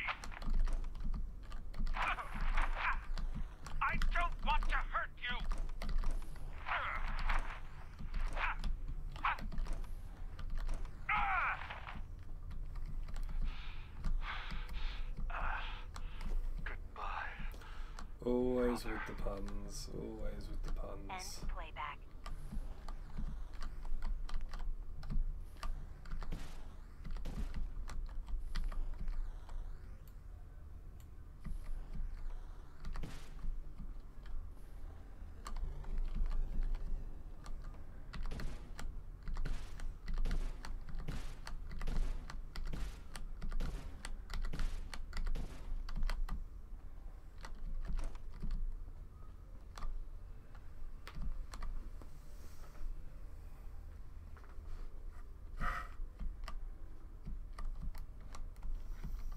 I'm pretty decent at solving puzzles, so I had this one in about 20 minutes, half an hour the first time I did it, I think. But then I am a problem solver, like, naturally, so I think that's why I'm enjoying, part of the reason I'm enjoying the security work so much is because a lot of that is problem solving. You know, you got an argument between two people, you end up being the one who's got to sort it out. It's just the fact that you run out of fucking blocks constantly. On this one, it's irritating.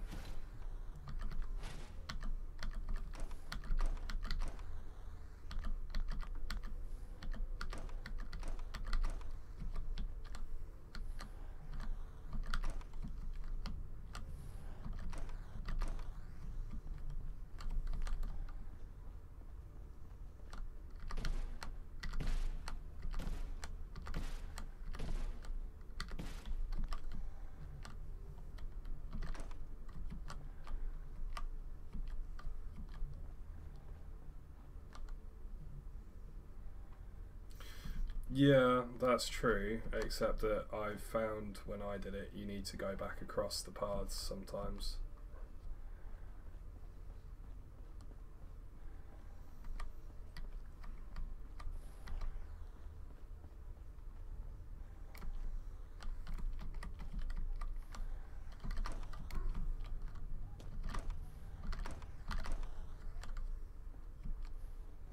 This one I can definitely get rid of, actually. I can get this block as well, because this one I won't be going back over if I remember properly.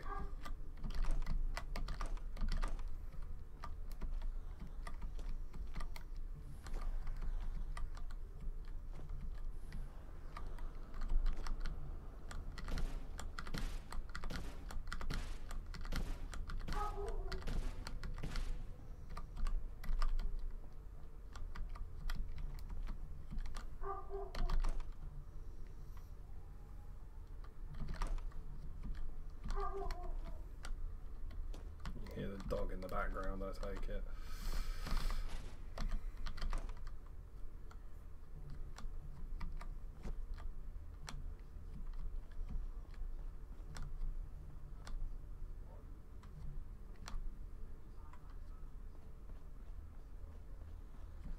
I should be able to, yeah, I think I can take these back now.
Oh, I was wrong about going this way. I do need to go this way again.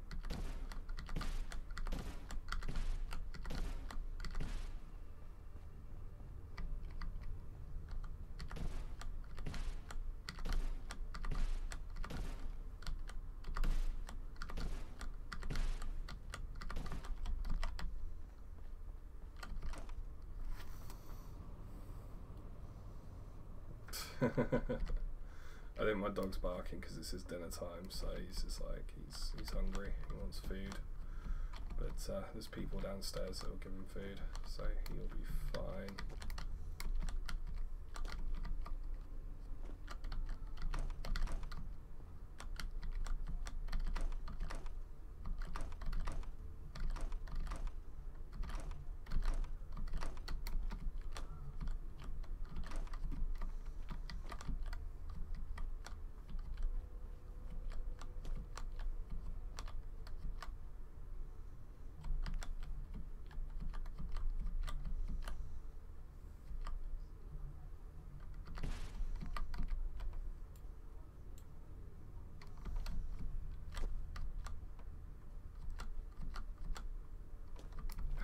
For God's sake.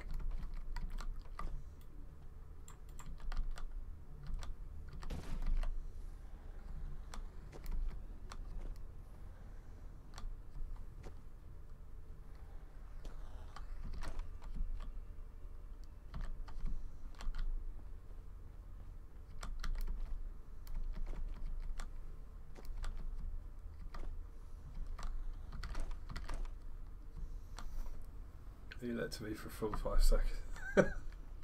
Yeah, that's dogs in a nutshell, really, isn't it?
I'm missing a block.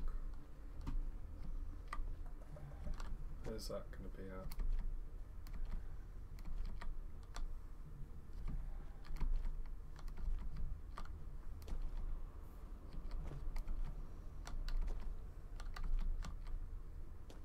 Aha, there it is.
Intrusive indexer detected.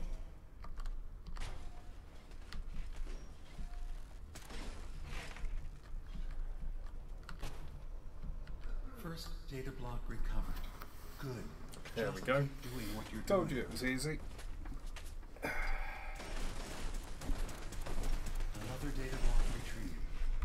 What'd that take me, like 15 minutes? Complete memory retrieved. You can exit the simulation at any time.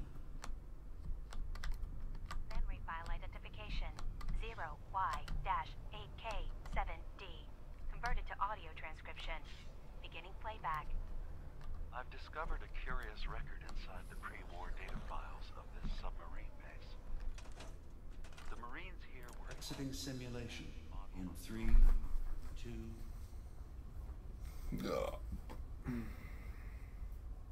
Why is this in the oh, because I'm an idiot and I forgot to change the game. That's why. Sorry about that. Hang on a minute. Forgot to change the game. That's my fault. There we go. That should be fixed now. Sorry about that, mate. It's because I was streaming PUBG last night and I forgot to change the game when I started this one. They could be in prime condition if the sealants have held. I have no use for them, but you never know. Maybe they'll be worth digging up one day. Additional data appended. Armor shipments tracking information. There we go. It should be fixed now, hopefully. I just need to bring that back up. There we go, so I can see, make sure my mic's working and all that. You building a collection or something?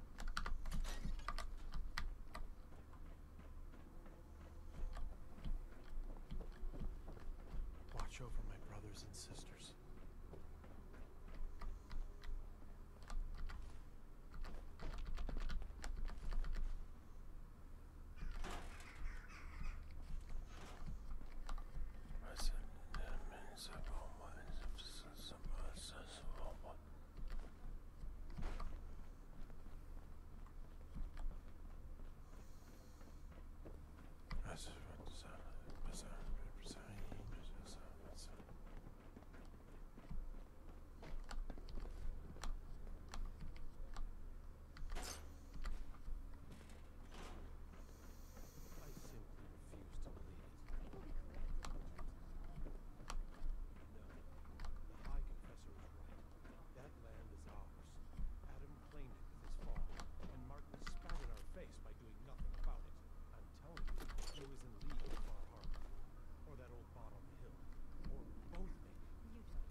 The dream? Indeed. Honestly, and what have you done that I haven't? Perhaps that's something you should think on. Our family has gotten a little bigger. Welcome.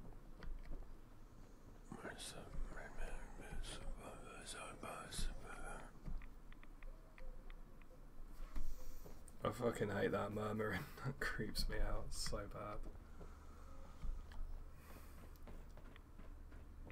Zealot Ware seems so interested in Brother Devon's fast. I wonder if he's thinking about... Oh,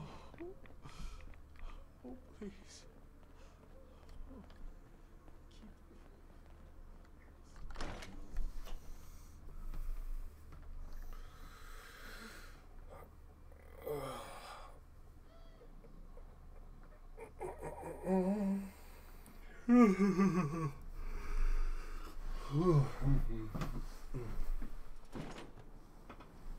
Oh god, I'm tired. So tired.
take it that the stream quality is pretty decent today, no slideshow effects or anything like that.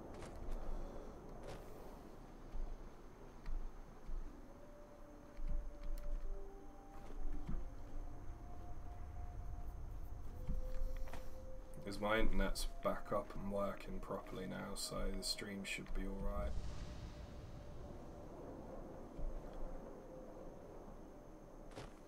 Awesome, that's good to know.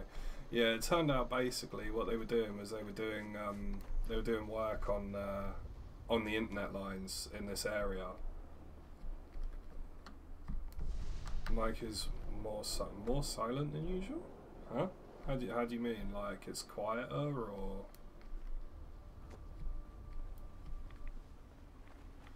I think I need to look at the gain on my mic, but I should be getting a new mic fairly soon. I've got a mate who streams, Goodridge. He's one of the featured channels on my channel page, and he streams and he's got a better quality mic than me. But because he does computer science at uni, he gets computer hardware really cheap.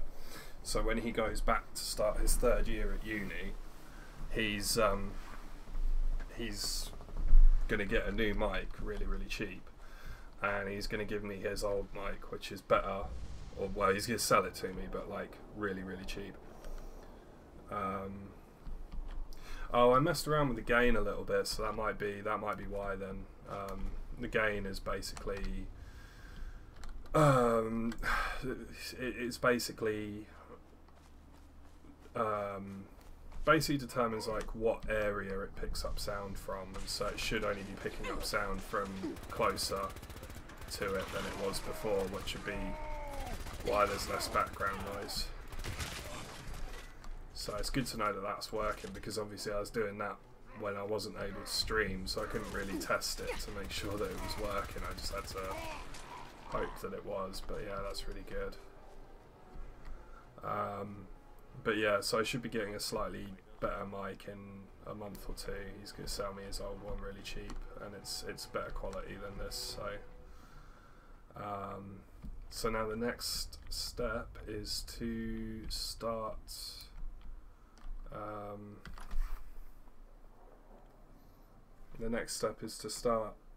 building my new computer, because I'm gonna build a new one. I'm gonna use the solid state and the hard drive and the power supply from this, because they're all fine, they're all working fine, and they're really good quality. But I'm gonna get a new graphics card. What is it? Graphics card, cooling system, motherboard and processor, and case as well, because the case for this one's a bit fucked, to be honest. It has a built-in fan that can't be replaced, but the built-in fan is like buggered and just doesn't work at all. What is it? So I'm going to be using some parts from this computer, and then some parts I'm going to be buying totally new.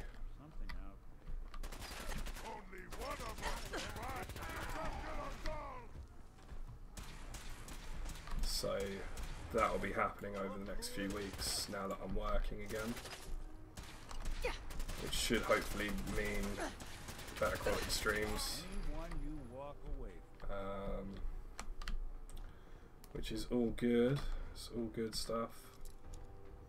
Cash register with a lock on it? I've never seen that before. That was fucking terrible, dude. That is... Can I ask, Torvax, do you have children?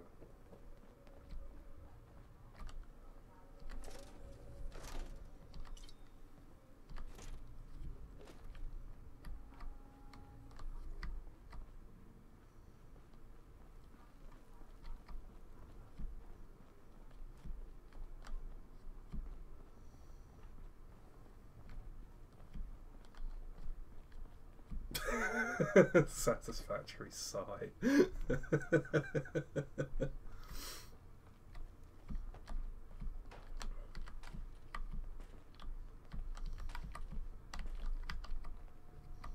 Never want any children as a teacher. You have 30 to worry about. It's fair enough, man. I was just gonna say though, because your dad joke game is on point.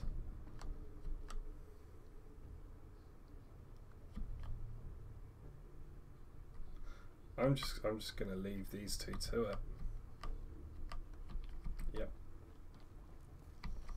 The fun uncle.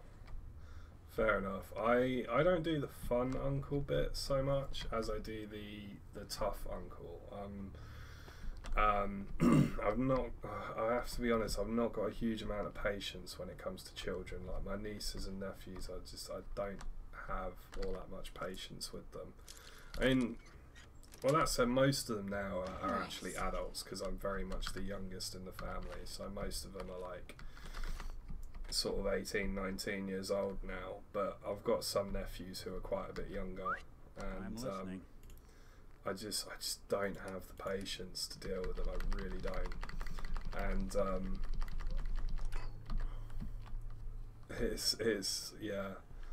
I've become like the tough uncle. So when one of them's having like a problem at school or something like that, I'm the one that they come to kind of be scary and stuff like that. So it's alright, you know.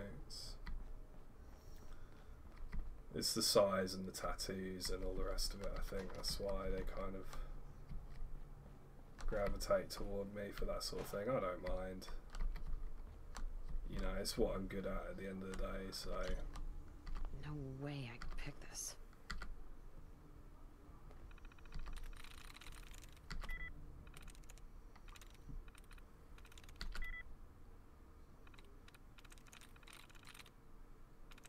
Got it.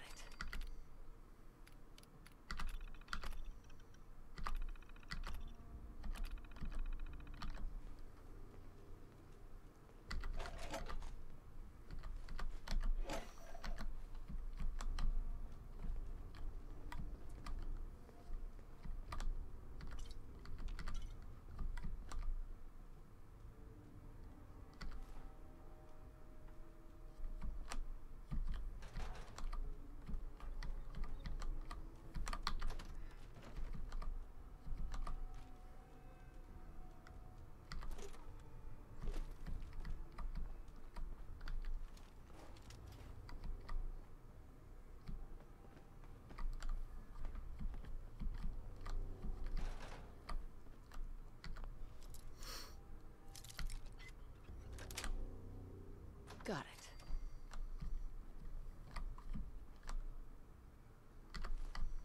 You know, like when one of my nephews was being bullied at school and the school wasn't doing anything about it, so I went down and had a word with the teachers, and I think just, honestly, just my size and my appearance, you know, the beard and the tattoos and everything, and they, you know, my brother had been there multiple times, and they said, oh yeah, we'll do something, and they never did. And I went down there and said, look, you know, my nephew's being bullied, you lot aren't doing anything about it. If you don't, I will. And within a week it had been sorted, you know. It's just the size thing, really, and that's kind of what I do in my family.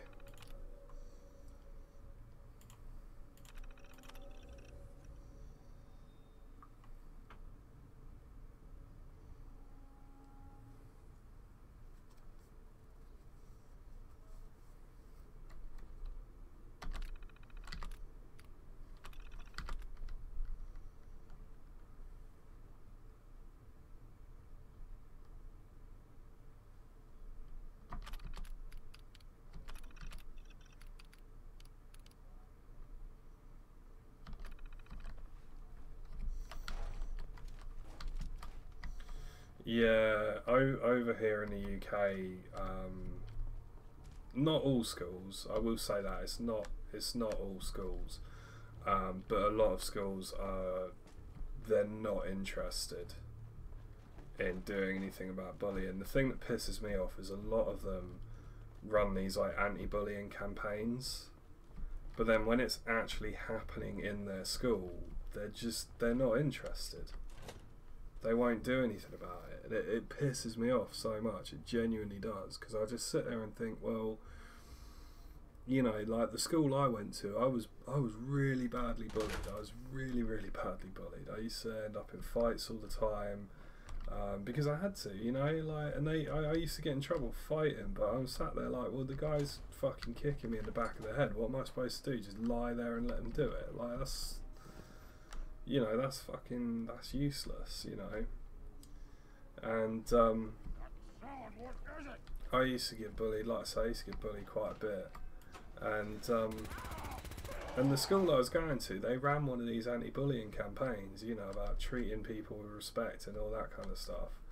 But then when it actually came to it, when I was getting bullied and I went to them and I said, look, I'm being bullied, these are the people that are doing it, this is what they're doing, and I need it sorted out, because I don't want to, you know, I was finding that I just didn't want to come to school, because I knew that I was going to get smacked about, and I was going to get, you know, sort of shouted at and all that kind of stuff, and they just went, oh, it's not our problem, you know, we've not seen it happen, so it's not our problem. And yet at the same time they're running an anti-bullying campaign. It's all for show at the end of the day. They don't give a shit, you know. It's,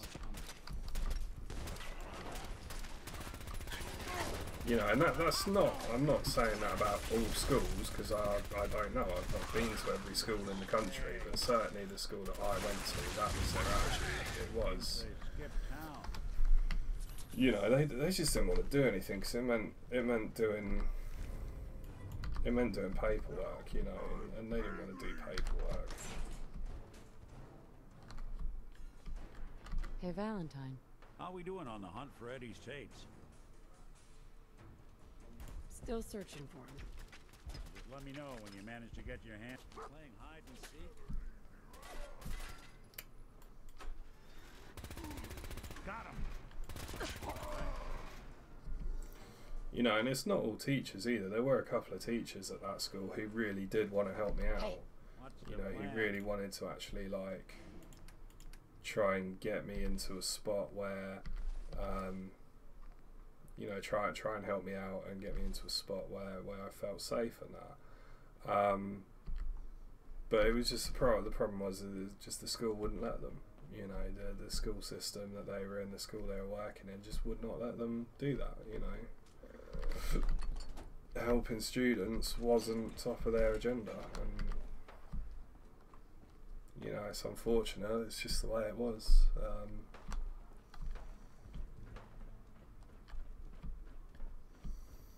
But the guy who ran the school that I went to, he ran it like a business. He really wasn't bothered about the students' welfare at all. All he was bothered by was being like top of the league tables, you know, having the best grades in our county and all that sort of thing. That's all he was interested in. You know, he couldn't give two shits how the students were doing, so long as the league tables looked good. That's all he was interested in, and you know, that was the whole problem, really. You know, if you'd had someone else running that school, it could have been a really good school. But then I think, from what I've heard, it's got worse and worse over the years, and it's pretty close to being shut down now, because it's just such a shithole. But, you know, I mean, I'm proud of myself. I've made something of myself despite going to that school. You know, I've done something valuable with my life. I'm making videos and streaming, and people like watching me, which is awesome. And then I'm doing my security work now, which I'm doing really well with. And again, like, people like me there. And so it's, you know, it's like, a shitty education isn't the end of the world, really. You know, you can still go on to do awesome stuff, even if you do have a shitty education like I did.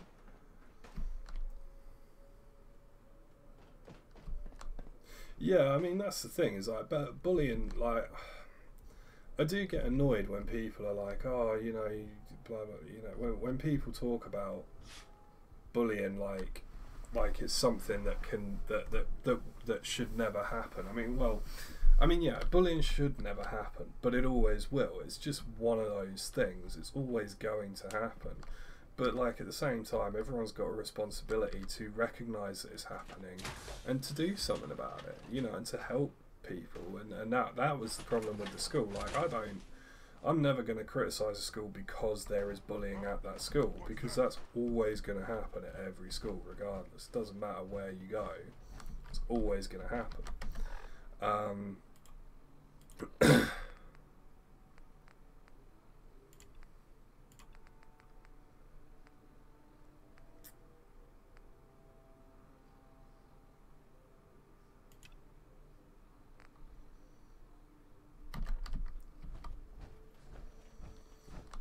But it's just one of those things. It's like, you know, creating a place of respect and a place where it's okay to be different is, yeah, and that's what it comes down to, really. Like, bullying's always going to happen, you know, that's unavoidable.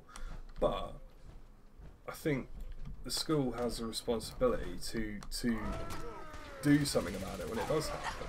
You know, just because it's an inevitability doesn't mean it should just be left to happen. And that was, I think, very much the attitude of the school I went to, was just, oh well, you know, it's something that happens, so we'll just leave it. And it's like, nah, that's wrong. Yeah, it's something that happens, yeah, granted, but that's exactly why you should be ready to do something about it when it does happen.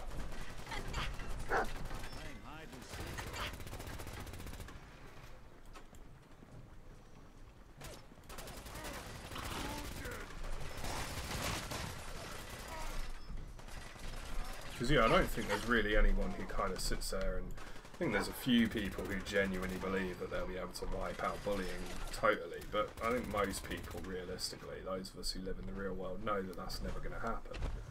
But what we can do is, you know, make it bearable for those that have to deal with it. And that's what my school decided they weren't going to bother doing, you know, and that was where the problem was. Learning to do it. Some kids also have trouble seeing what bullying is. If a kid is prone to be aggressive, it's not smart to be near that kid. Yeah, that's definitely true. Learning to deal with a reaction, even if you think it's bullying or if it's personal, is what is way more important than a teacher stepping in front of you and being a shield. Yeah, I mean, it's definitely, you know, you've got to learn how to deal with it.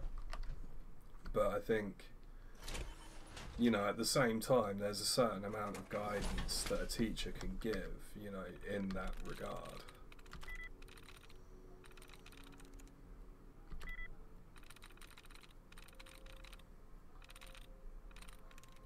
That's it.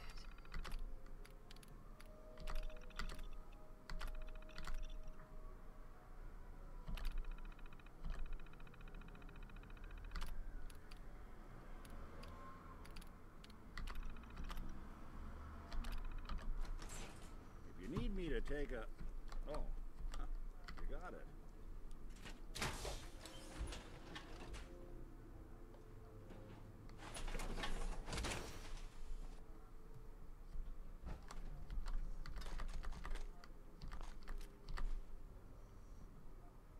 I mean, the whole problem that I dealt with was that I did deal with the problem myself. You know, I had no other choice really, and I just kind of went, right, I'm going to deal with this, I'm going to do something about this. The problem was, when I did that, I then got in trouble. You know, when I stood up and defended myself, I got in trouble for that, and that was where I got really pissed off, because then you're essentially saying to people, well, you know, okay, you're not going to have help in the real world, that's fair enough, you know, because you're not, realistically. In a lot of those situations, you're not going to have help. You are going to have to deal with it yourself. But then when I turned around and did something about it, I got in trouble for that, and that was where I was kind of like, okay, this is a bit fucked up now. Bullying persists. It's really not up to the teacher to fix it. The teacher is there to teach and to create a climate which is armor for teaching. Yeah, I mean, again, I do kind of agree with that it's not really the teacher's responsibility to, you know, fix it as such, as you say there. But at the same time, it is the teacher's responsibility to make sure that the learning environment is safe. Or at least in my opinion, I would say that it's up to the teacher to make sure that the learning environment is safe. And that was the whole problem, is that it just wasn't. You know, I was in a situation where I was getting jumped and smacked about and shit like that on a near daily basis, and no one was doing anything about it, you know. No one was willing to stand up for me and actually like say, okay, this needs to stop, you know.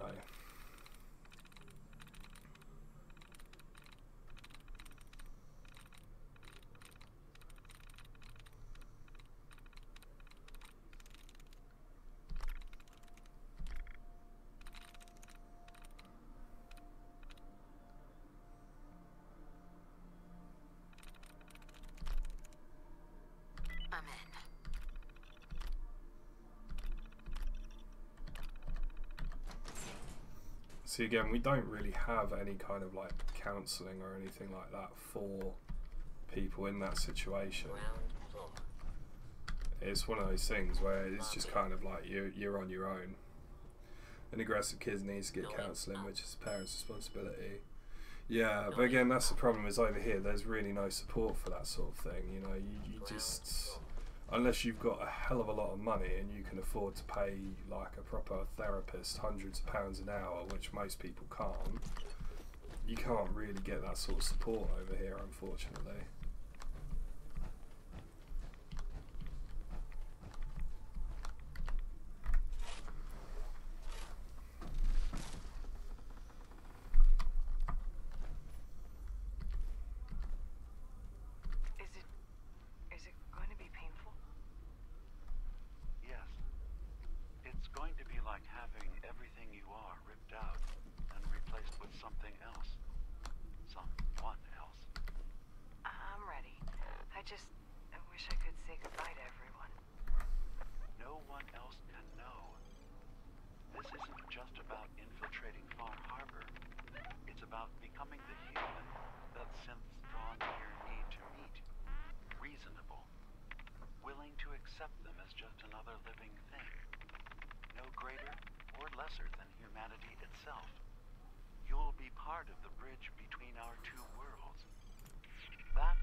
Yeah, I've heard Holland is supposed to be a really good place. In fact, I actually, we used to have some Dutch neighbours who lived on our street, and they actually, when they had kids, they moved back to the Netherlands because of how much better the education is over there. Signs of life detected. Scanning. If you need assistance, please approach the intercom. Scanning. Approved user detected. Synth prototype. Unlocking medical area door. What? This thing knows what I am? How? Just who are you? I am Kai 1.1, a computer intelligence designed to control medical facilities, specifically the room through that door. You match all specifications for an approved user. Personally speaking, they were very narrow. This must be Dima's handiwork. Guess he never thought another prototype synth would be on the island. Might as well grab anything useful we find in there. Vlad the Inhaler. Welcome, dude.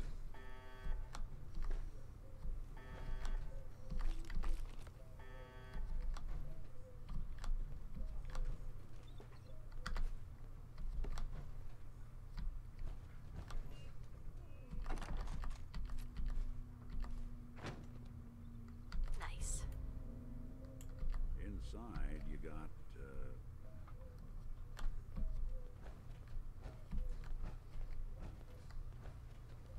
Hey. Arms over here.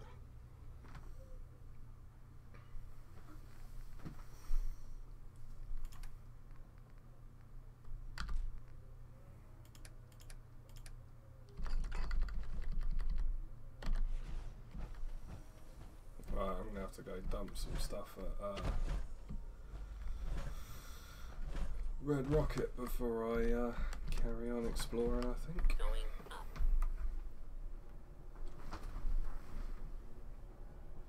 What's his profile picture? I can't actually see from here. It's properly small. Oh shit, I see it. Yeah, it's, oh, okay, I see it, I see it.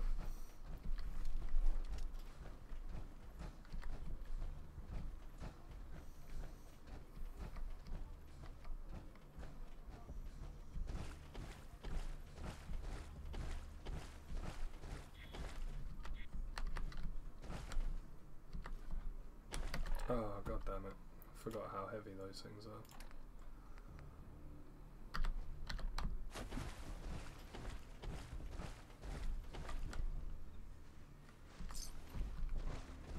No countries is good. Oh, dude, that's disgusting, Torvax. I have to say, I've visited the US a couple of times, and I do really like it there. But after this, what say we find a place with a nice fire? The whole greatest country in the world thing, I'm not sure I can 100% subscribe to that idea, to be honest.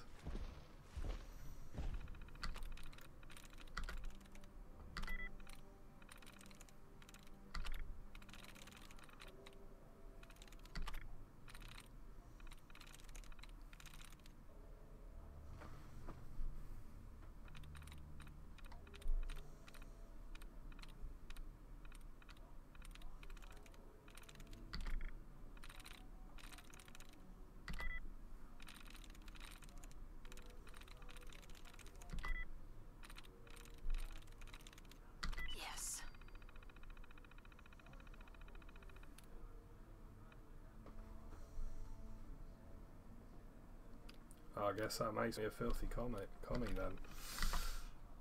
I honestly, it's like, I think most countries are a bit shit, to be honest, including my own. Something out.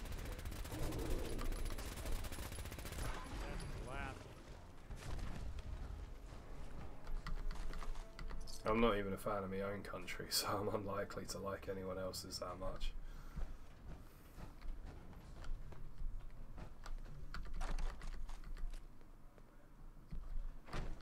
Oh, what the fuck have I picked up now?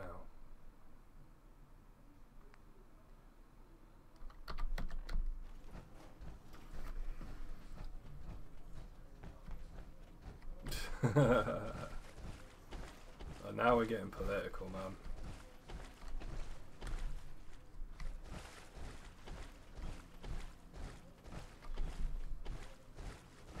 If there's one thing I try to avoid talking about on stream, it's politics. Well, two things would be politics and religion. They're just a general no-go for talking on stream.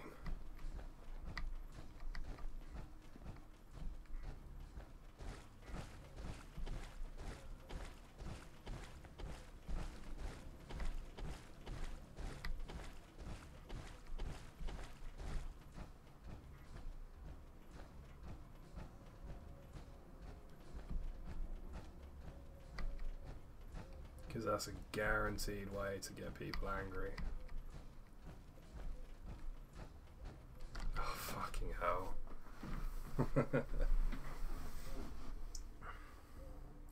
To be fair, I have that as a general rule for life, though. I try not to talk about politics or religion, just full stop, really. Regardless of whether it's on stream or face to face or anything like that. You know, there's very few people that I talk about politics or religion with, because I just find life's a lot easier. Life's a lot friendlier if you avoid those topics, to be honest. And the thing is, I actually enjoy debating about politics and religion. I'm actually very interested in both. I studied philosophy and ethics in context of religion a few years back, and I do really enjoy talking about it, especially religion, because like religion as a topic just fascinates me, like in general. But I've had, you know, I think I've just had one too many arguments as a result of it, so now I do tend to stay away from it.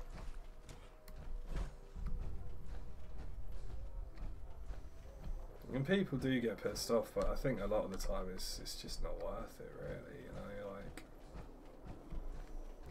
You know, I've lost friends due to talking politics and religion, and I just think it's such a stupid thing to lose friends over.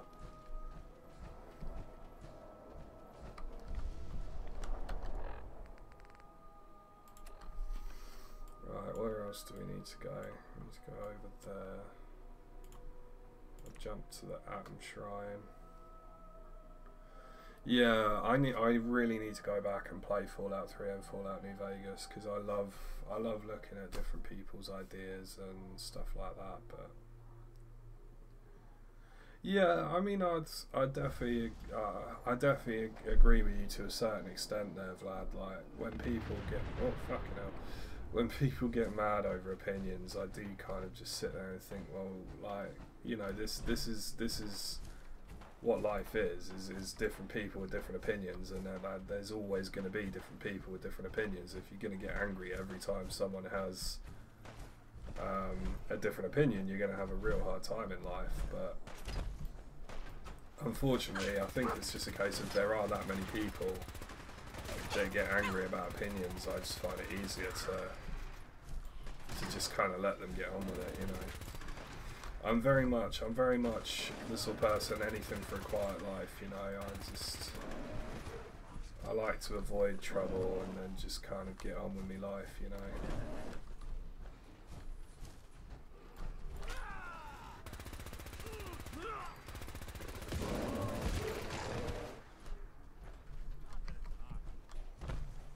Which is ironic, considering that I work in security, so just my mere presence pisses some people off when I'm at work, you know. But I'm very much of the quiet life mentality. I like to just,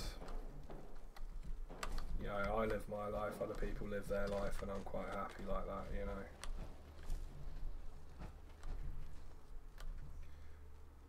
Yeah, definitely there are people like that who will use opinions as an excuse to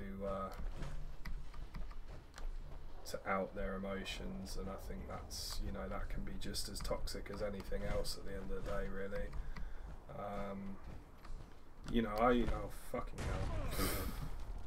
I used to have anger problems when I was younger, and you do need to find something to kind of, when you are an angry person, when you do have to deal with that, you got to find something that's going to help you get that out of your system. But you've got to find something constructive or productive that's going to get it out of your system, you know. And that's, you know, just being angry at people, just going, oh well, you know, I'm an angry person and I don't like this person's point of view on subject X or whatever. It's just not healthy. It's not healthy for, you know, it's not healthy for the people that you're subjecting to that, and it's not healthy for you either, you know, like, because I was like that for a time, you know. I would get angry and I would take it out on other people, and it's just, it doesn't help at all, you know. And now working in security, you know, I kind of look at it as like, well, I look at it as just kind of like, okay, well, you know, I mean, like last night I had to, there was this girl who was like sloppy drunk, and she was a danger to herself, she was a danger to other people, she was way too drunk, and we needed her to leave before she got herself injured or something, you know. And I'm sort of saying to her, I'm saying, look, I said, we're worried that you're a bit too drunk, you've had a bit too much to drink, we know you're having a good time, but yeah, you know, you've just had too much, and we're going to ask you to leave now because we're worried that you're going to end up hurting yourself. And she just went off on one. Oh, you're just doing it, blah blah blah blah blah, you know, you're just doing this because you don't want me to have fun, or, you know, and just giving it loads of lip. And we just said to her, we said, no, we said, it's nothing like that. We said, you know, and fucking dog meat, will you stand still? And you know, we just said to her, we said, look, it's nothing like that. We said, you know, we're happy for you to have a good time, but we said we're going to get sick. And she's going, oh, you fucking blah blah blah, you fucking wanker, you're a dick, you're this, you're that. And at the end of the day, you know, I can't get angry at her. There's no point getting angry at her when she's doing that, because she's drunk. You know, first of all, she's not even going to remember that today. You know, if I saw her in the street, she probably wouldn't even recognise me. No accounting for taste. Take a look. You know, there's a good chance, like, if I saw her today, she would not know who the fuck I am. You know, she wouldn't remember swearing at me, anything like that. There's just no point getting angry at her. You know, and there's just too many people, you know, because I could have easily got really angry with her last night, but at the end of the day, she was drunk. She didn't know what the fuck she was saying. you know, she'd had too much. Yeah, she was acting like a bit of a dick, but it's whatever, really. You know, it's just shit happens, and you just get over it, really. You know. Heads up. And my boss was saying last night, he said, you know, he said you'll hit a point where he said people will be threatening to kill you, and he said you won't even react. Because you just, you know, once you've heard it sort of 5 times, you stop really giving a shit, to be honest. And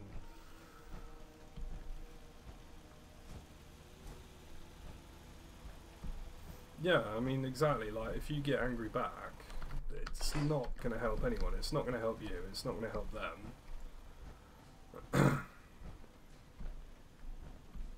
Codsworth, move.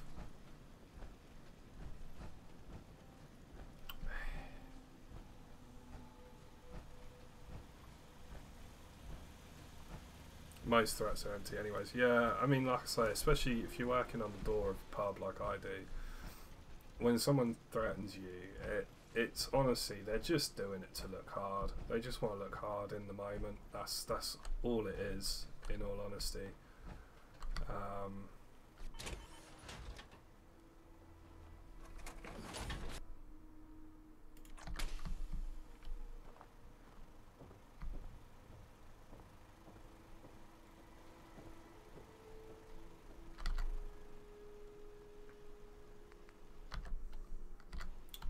Let's sort out. You know, they're drunk, they're psyched up, and they want to look hard in front of their mates. That's what a lot of it is, honestly. Is just synth right leg.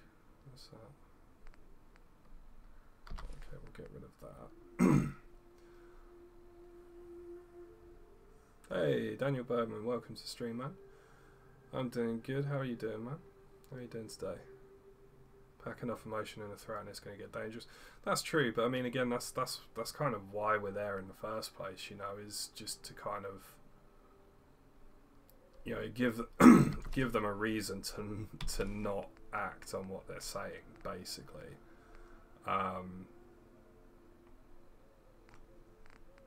You know, if they've got any sense while we're there, they won't act on what we're saying, on what they're saying, even. Yeah, words are difficult. You know, and it's as simple as that, really. And like,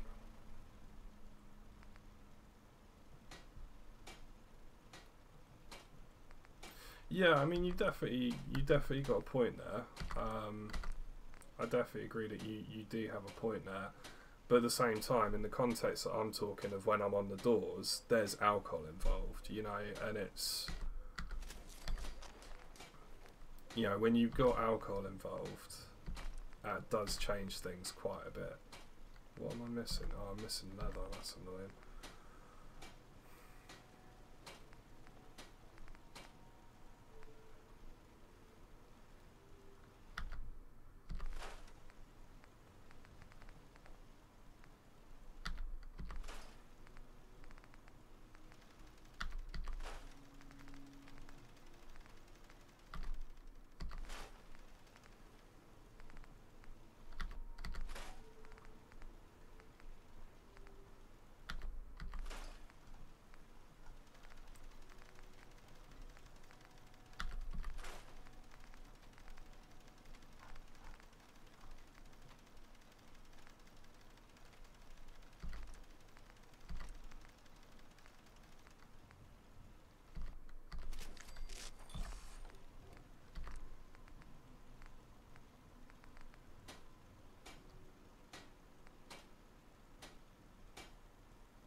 Yeah, I mean, the people that shoot up schools, they're not the people that I'm going to be dealing with, you know, on a nightclub door, realistically. At least I hope not, anyway. Unless you know something I don't.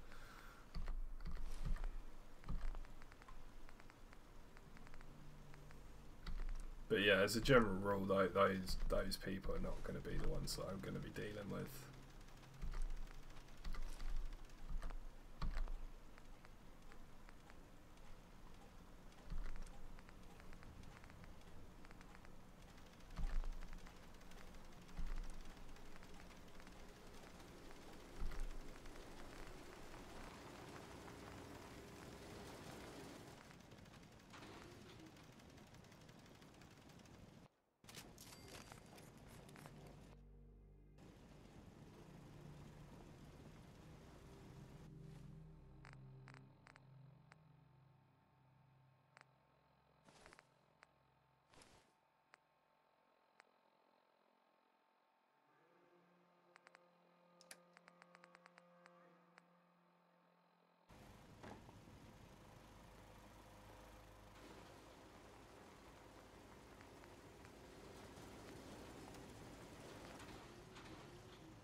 Oh yeah, there we go. Sorry, my mic had cut out.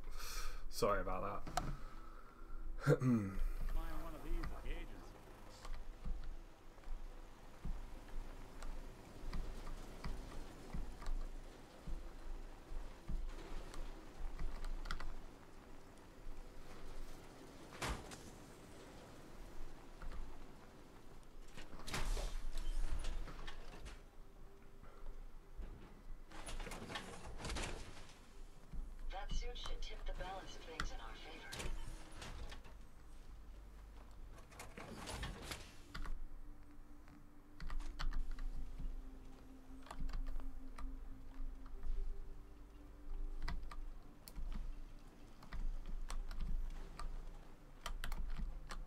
Yeah, thank you.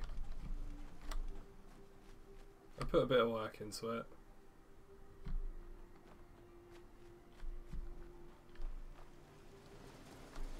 This character I've kind of built as like a tech junkie sort of thing, so I thought the Red Rocket truck stop would be a good settlement for her to use. Oh, you can't go that way. So I've got my power armor workstation in here, and been using this as sleeping area. I've only got like one human resident, so it's fine. It's all robots, but little area for the dog meat. You gotta love dog meat. Dog meat's great. And then tried to fix up the sign as best I could using the Scrappy Signs mod.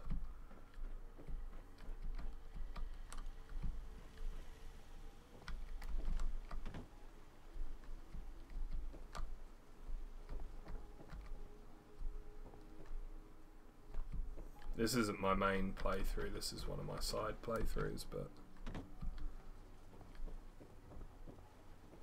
sleeping bags and starving people complaining. Fair enough. I really enjoy the settlement building, especially since I got the Place Everywhere mod. It makes it a lot easier to build what you actually want to build. Like, so yeah, I really enjoy settlement building. I have a lot of fun with it. So each of my characters has like a different kind of dynamic in the way that I play them and how I kind of see their character and that and their personality, and then I try and do the settlements up to match that kind of personality and dynamic. It's quite fun. So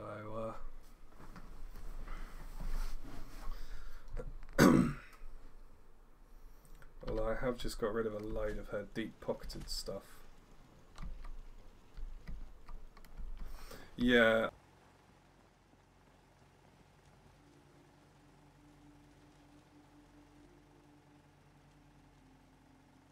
There we go, my mic cut out again now.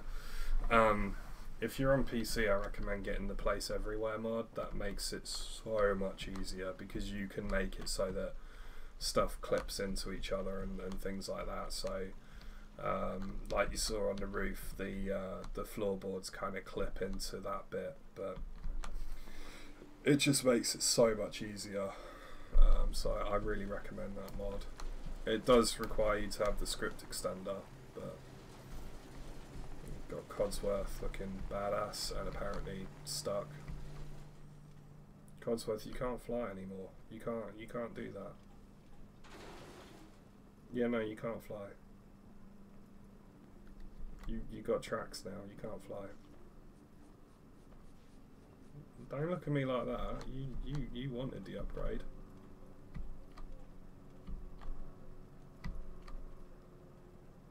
Creepy bastard he is.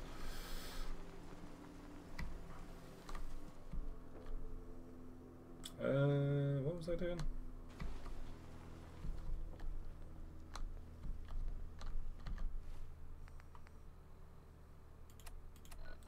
Yeah, I have to admit, I used to play on console all the time. Although I never actually played Fallout 4 on console. But a few years ago, I used to be console only, and then I started upgrading my PC because I started playing some games that were PC only, and then I just made the full switch from console to PC, and I'm really glad I did it. It's time and money to make the switch, but it's worth it. You can do so much more on PC, and I know a lot of people say that, and people get tired of hearing it. And I'm not one of these that's like, oh, consoles are bad. Bleh. Like, I'm not one of those people at all.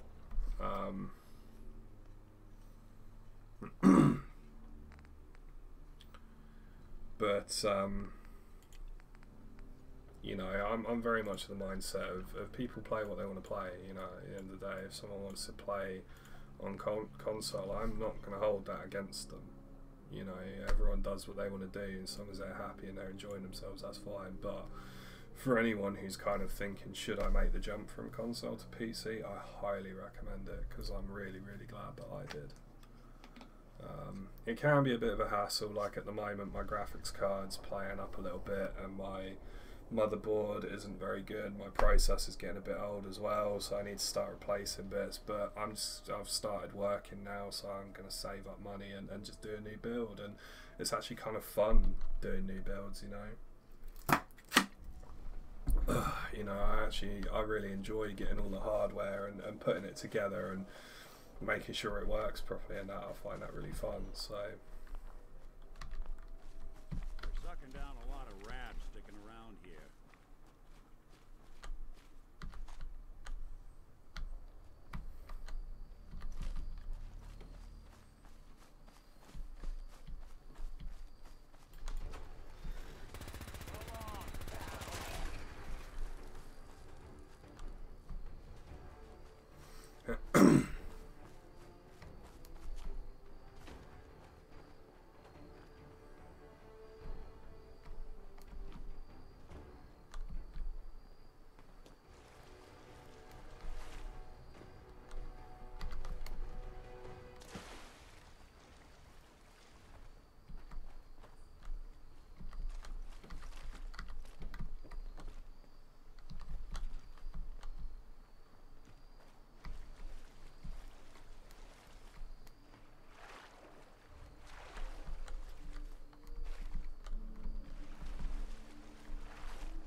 Yeah, this computer needs about, I think it's about 500 watts or something, so I actually have a 1000 watt.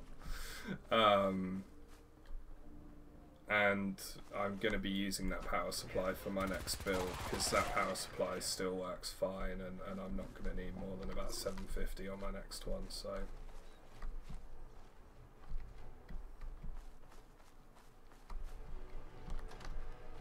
Yeah, I've heard Sony's a bit funny about mods. They can't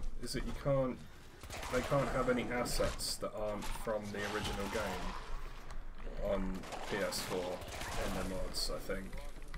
So it really, really limits what modders can actually do. And like, even if they make their own assets, they still can't use them. It's weird. Everything in the game, in the mod, has to be originally from the game, and it seems like a really odd way of doing things, to be honest.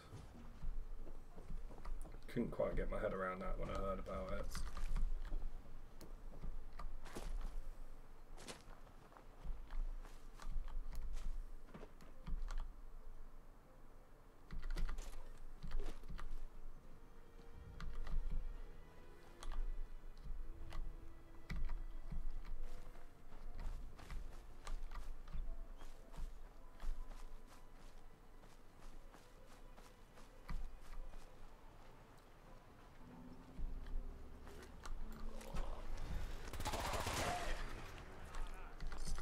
Yeah, I can imagine. I have to admit, I've not looked at the mods on console, because that all came in after I'd made the Switch anyway.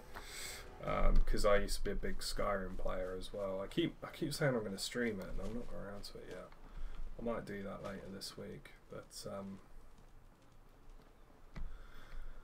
but yeah, kind of that whole console mods thing kind of hit after I'd made the Switch, but.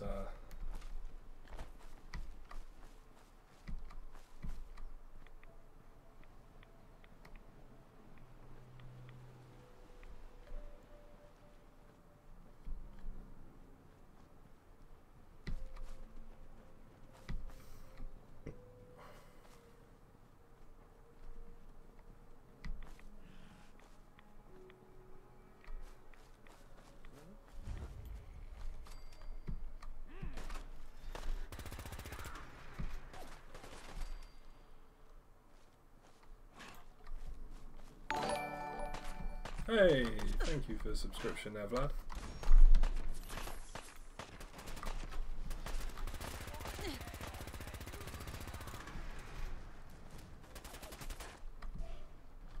You got guts.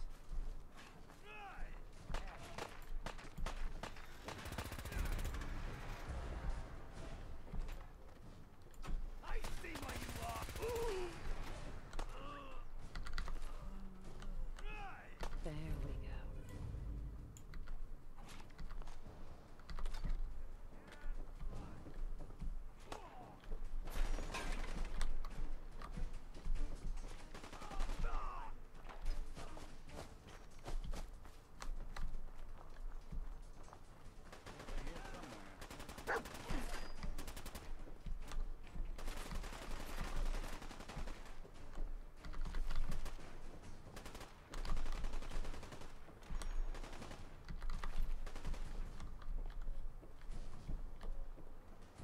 Lights out for you.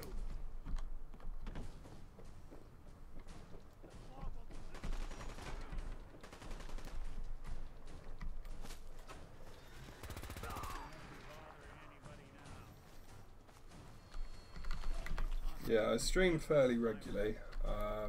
I don't have a solid schedule at the moment, just because I've got a lot going on in real life at the moment.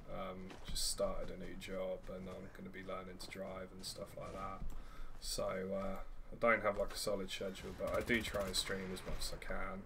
And I also put out videos as well. So hopefully you'll enjoy your time on the channel.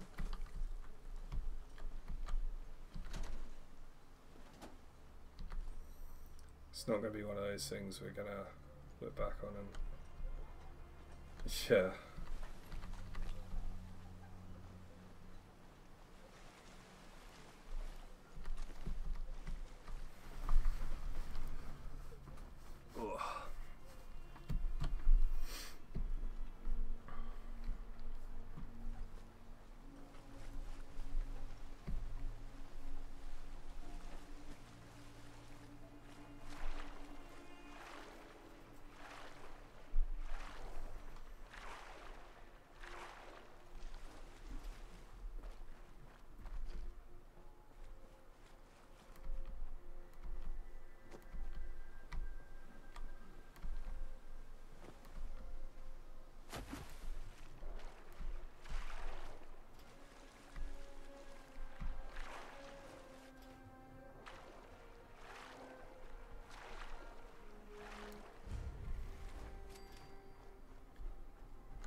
I mostly just use like quality of life mods, really. I don't use anything massively game changing. I think probably the most game changing mods that I use would be armor classification mod, which does a few different things. It's to do with like classification of armor pieces to make other armor mods more organized, and it also allows you to put armor pieces over any type of clothing instead of only a certain few. And then on top of that, I use a mod called Concealed Armors that allows you to set the visibility of armor pieces to concealed, so that you can, like I am here, I've got the utility overalls on and I have armor pieces on, but you can't see them because they clip, and I don't like the way they clip, so I just set them to concealed and then you can't see them, but I still get the armor bonus. So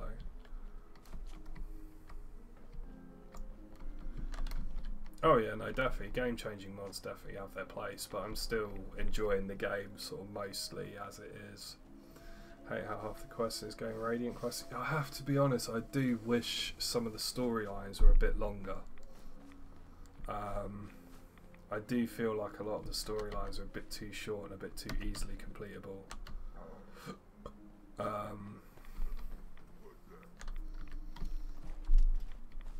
But I mean, I enjoy the Radiant quests enough anyway, so it's all good really.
Say the same setup for Raiders so many times before it's a chore. Yeah, that's definitely true. That's why you hate Preston so much.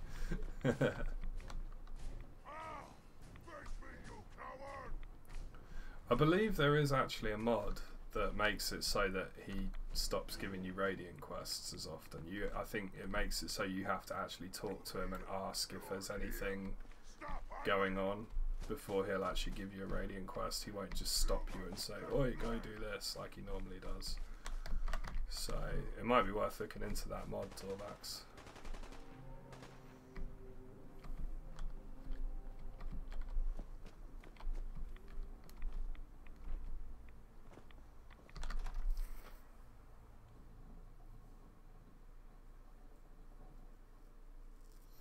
I tried to kill him on my Raider character, one of my Raider characters.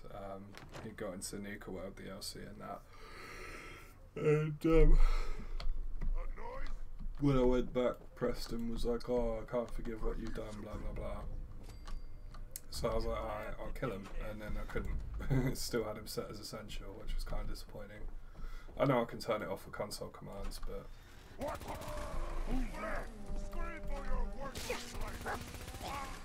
I'm also incredibly lazy, so you know that's a problem when it comes to doing things like that. Odaving, welcome. Would that by any chance be a reference to Skyrim? Something else.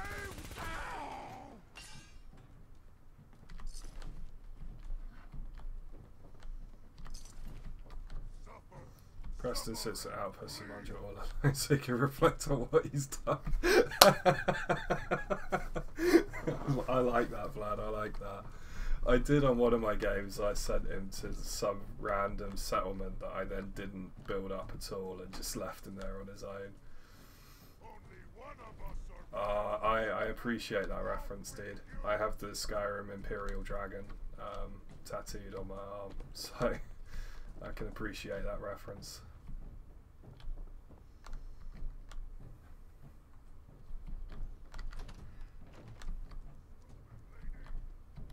Yeah, I think I'll give him his privacy.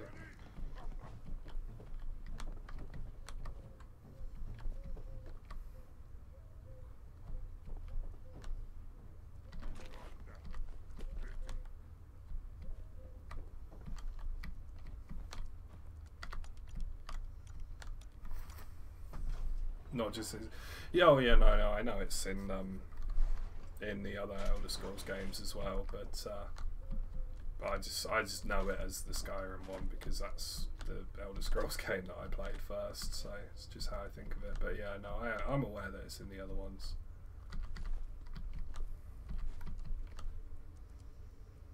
Won't be able to pick this.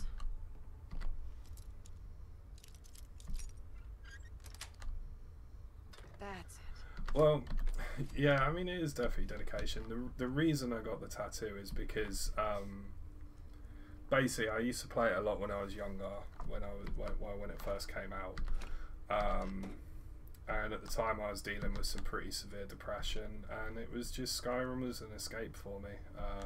You know, a really low point in my life, Skyrim was an escape for me, and it just kind of it just helped me through a really rough time, basically.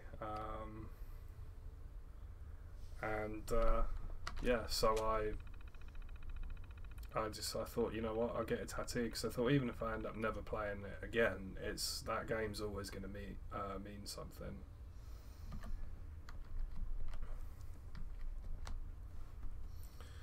Toyed around with having 42 tattooed on my back. I've got so many tattoos now, it's getting ridiculous. I'm gonna guess 42 as the meaning of the life, life, universe, and everything. Or I can't remember how they word it, but yeah, what you said. Hey, come look at this.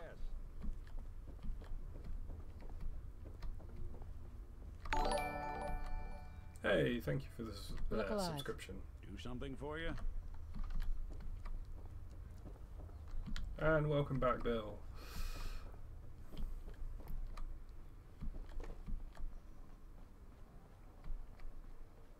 So, were you asking about the build that I'm playing at the moment, Odaving, or were you asking about something else?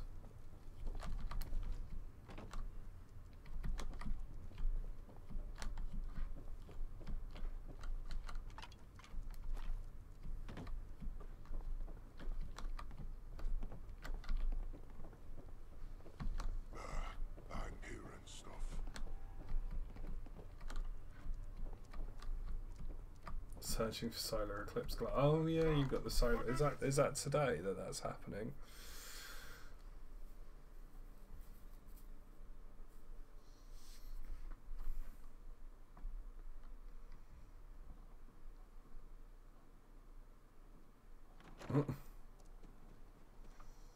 Well, don't go looking at the solar eclipse then, not without the glasses, bloody hell.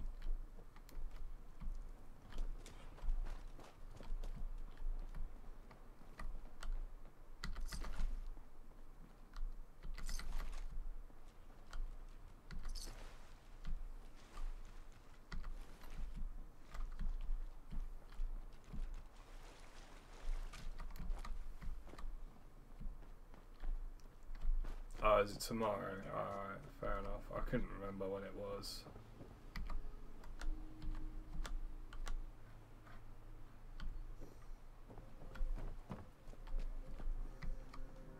To be fair, we'd need to be able to fucking see the actual sun first before we can see the solar eclipse. What's that?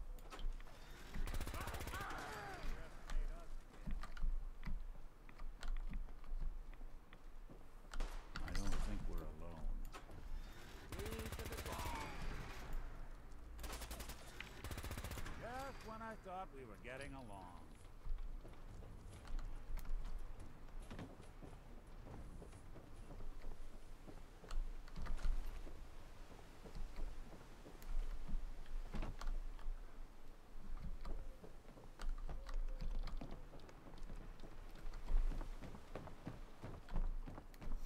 All I can see out the window is grey bloody clouds.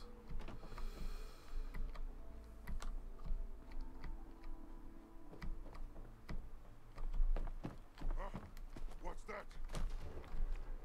Right, what I want to know is how the hell do I get up there? Someone's coming. There's got to be a way up there.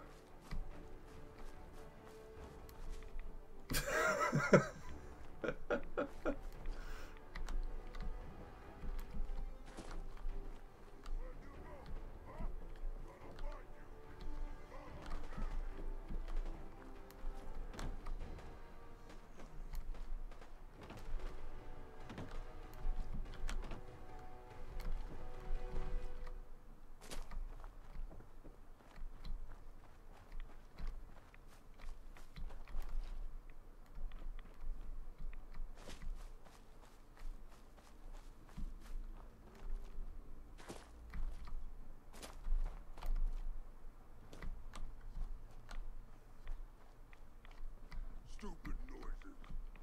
I hear something. They got wise.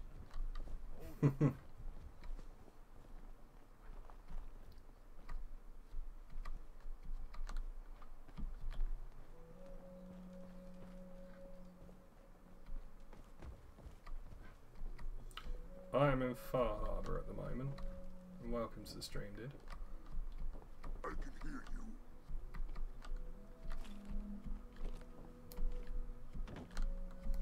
How people in the ancient world dealt with things like an eclipse.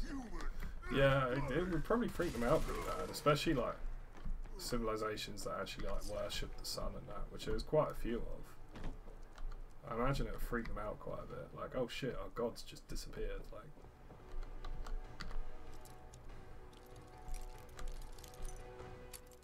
you roasted 2 people. Like, are you a trapper? So I'm pretty sure that's what they do in it. Sweet. Aptly done.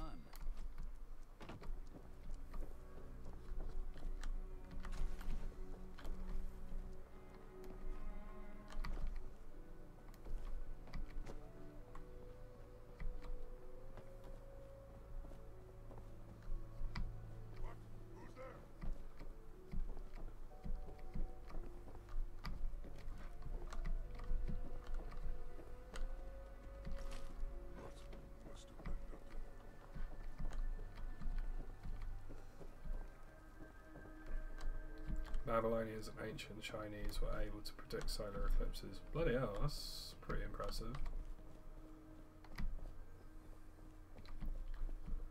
So they could predict solar eclipses, but the Mayans couldn't even get the end of the world right. Fucking hell. Mayans are slacking. Or were slacking, I guess.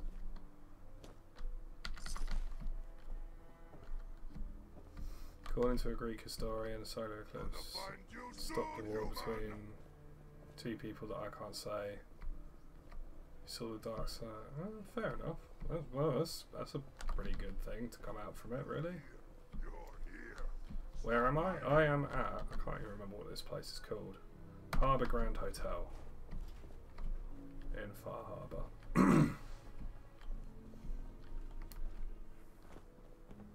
can smell you out there.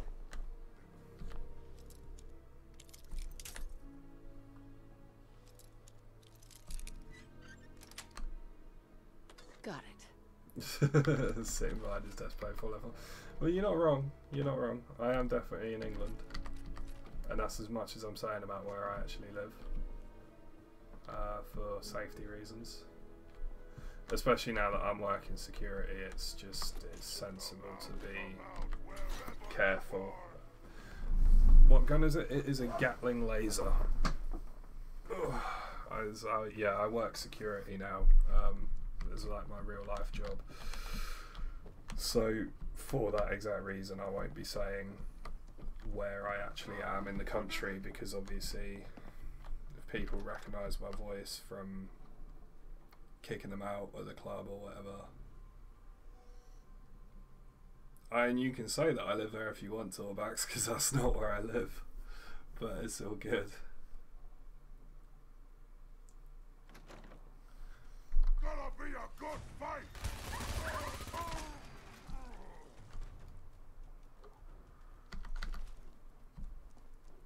Look alive. There's something you need? Looking for something? Just like the stream 3 times. Well, thank you for the dedication, man. I appreciate that.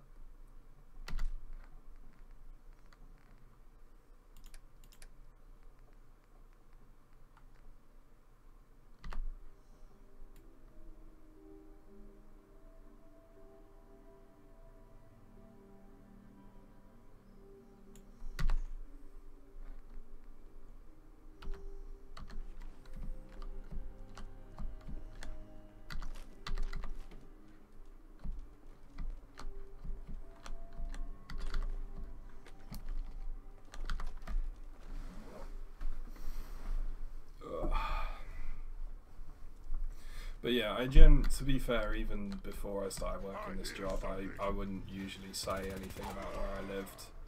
I'd say the area, and that was about it, just again for safety. But now that I'm working security, and there are going to end up being people who hold grudges against me because of what my job is, so... No, my first name's fine, although I do go by Bear more often now, like even in real life I go by Bear, so... That's what I prefer people call me anyway. Oh, so there is a way up there. Oh my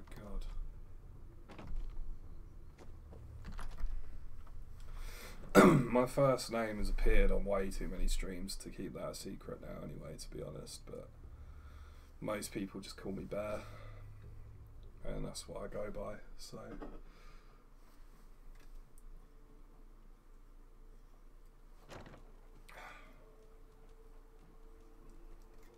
Plus, I don't use my real name at work anyway. Again, it's another security thing.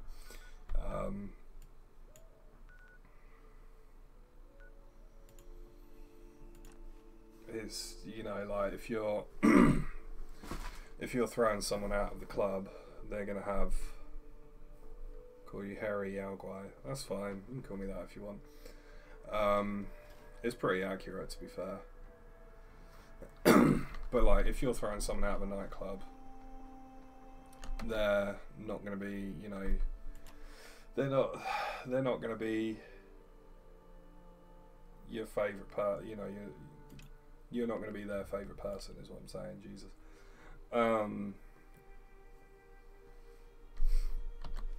So we don't use our real names at work. Just for safety, you know, because if someone decides they're going to hold a grudge, if they don't know what our actual name is, it's hard for them to really do anything about it, you know, so it's it's just a safety thing, really.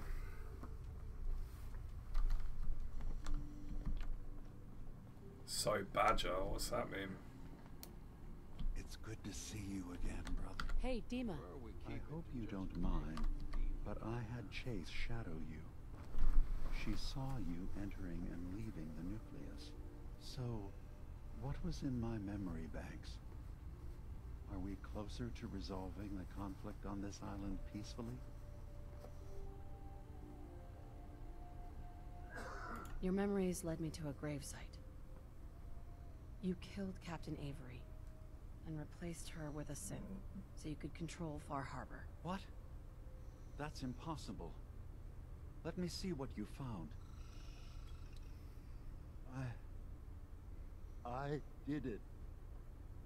I killed a woman from Far Harbor and replaced her.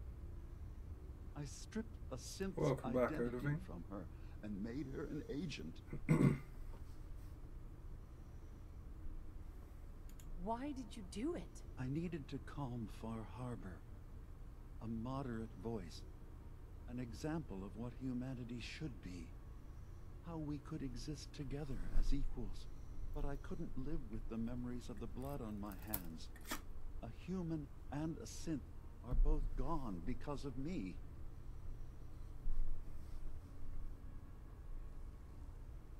You did the right thing. For the future of your people. Yes. Yes. No one leaves this world clean.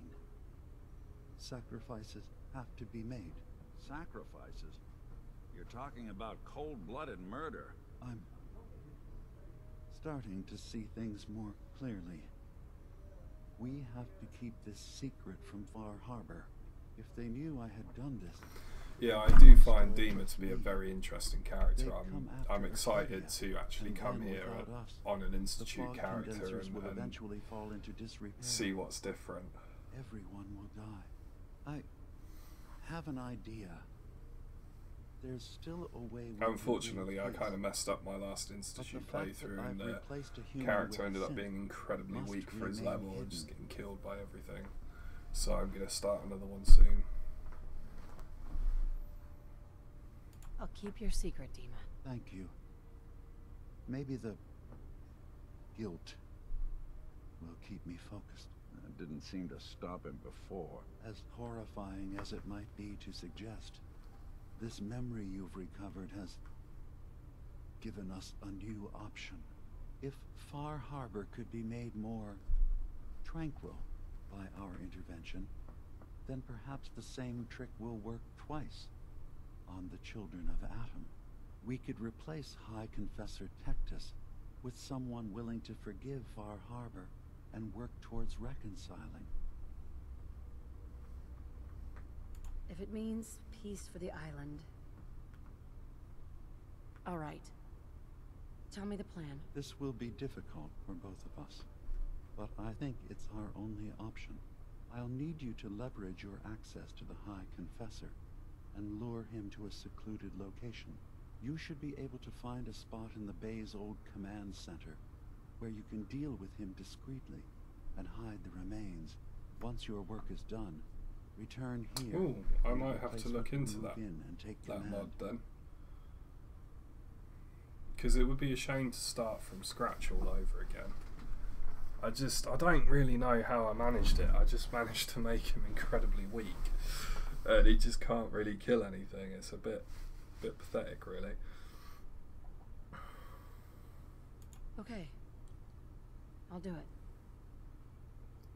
Any ideas on how I can get him alone?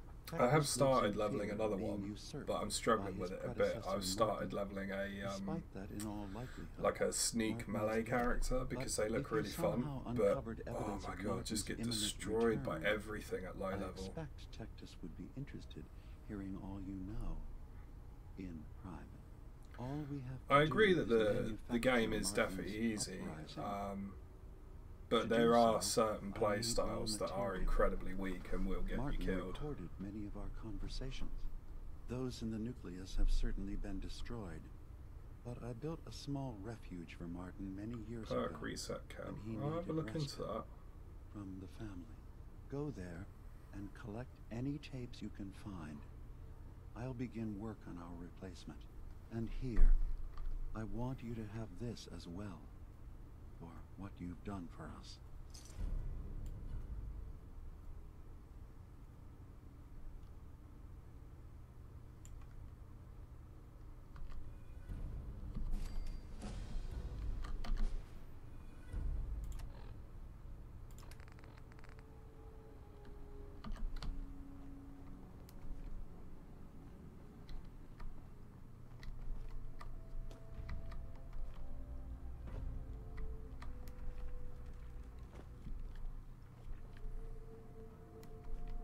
I assume you're not planning on staying long. I'm gonna run some diagnostics while you're tinkering. Take your time.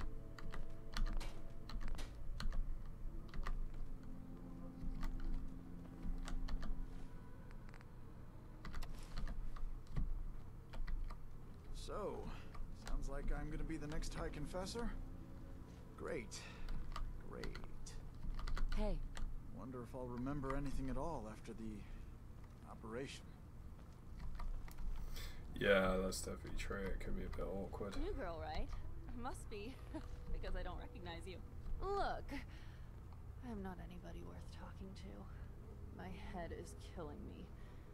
Now's not a good time. Sorry. Didn't mean to bother you. It's not your fault. You try having somebody botch a mind wipe on you and see how it feels. Then get back to me, okay? I'm sorry. I didn't know. Yeah, well, you couldn't have, so just forget it. I've heard about the cheat terminal, but I've not downloaded it, so...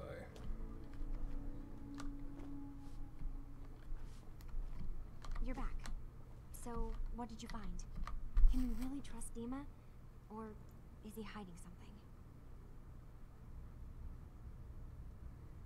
I'll sum it up. I found Dima's earliest memories. He's killed before. He's manipulating the whole island. Damn it. I was hoping I was wrong, but I just knew there was something. Do you know why he did it?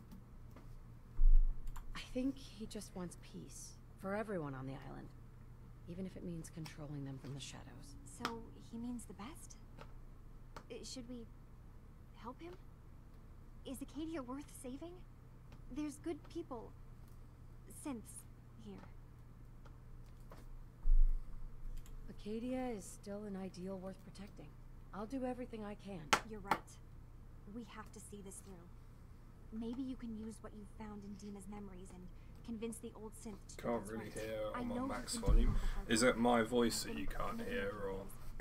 Take them. Maybe they'll help. Come talk to me when this is all over, okay? Because I've been told my Good mic's luck. a bit quiet sometimes.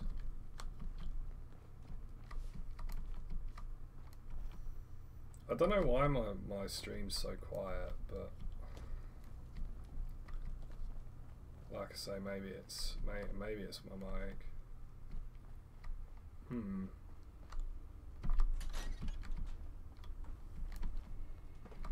I'll have a play around with it after the stream, because I'll be bringing the stream to a close fairly soon, because I've been going for over 3 hours now.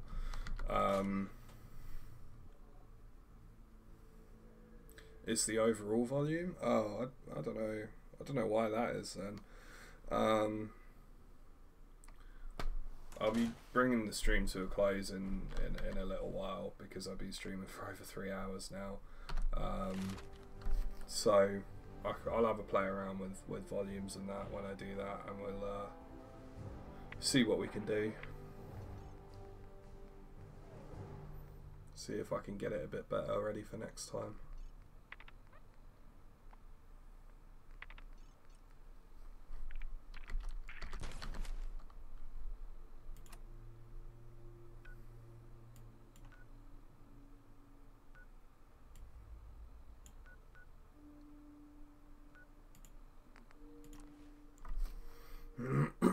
Yeah, I do apologise about that. I'll like I say, I'll have a play around in OBS with settings and that and see what I can do.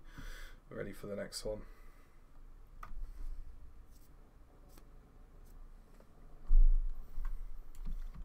I do sit a little away from my mic, but there's not really much I can do about that because of the way my desk is shaped. But as a result, I try not to have the gain too high, so it should still pick up my voice alright. Even at the distance. As far as the other audio goes, I don't know about that.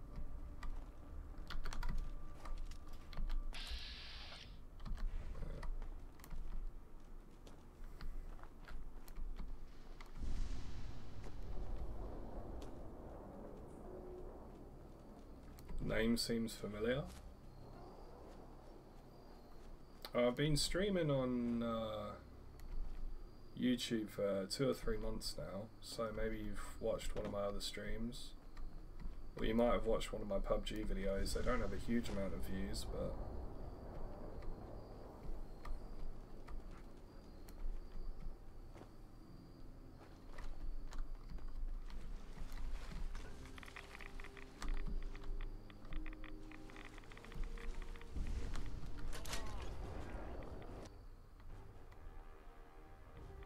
oh, Vlad's. Ah, okay.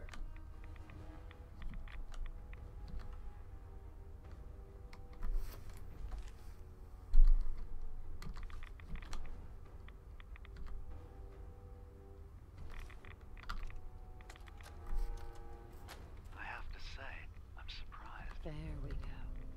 I hope we haven't disappointed you too greatly. But am I mistaken? Hate to anger Orlando. Does your god not require you die in a nuclear blast? Is that not why you've taken up in the nucleus? It's not a transaction, Dima. Adam requires nothing of us. He has granted us a chance to become something greater. To divide our weak mortal frames and bring life to millions of new worlds. Peace boy, yeah, you can sub if you want, man. It's all good. His glow presents, whatever form it may take. So if you found the launch key, you wouldn't use it? That I don't know. Are you afraid? I'd be mad to say I wasn't, but we've made a home for ourselves here. Friends, a family. A place you belong. Exactly. Hey, 60 subs. That'd be awesome. Blessing of the truest order. It would be hard to leave such a gift, even if it is for another. But regardless, the key is lost. So until Adam sees fit to return it, I dare say you're stuck with us. I believe I'll survive.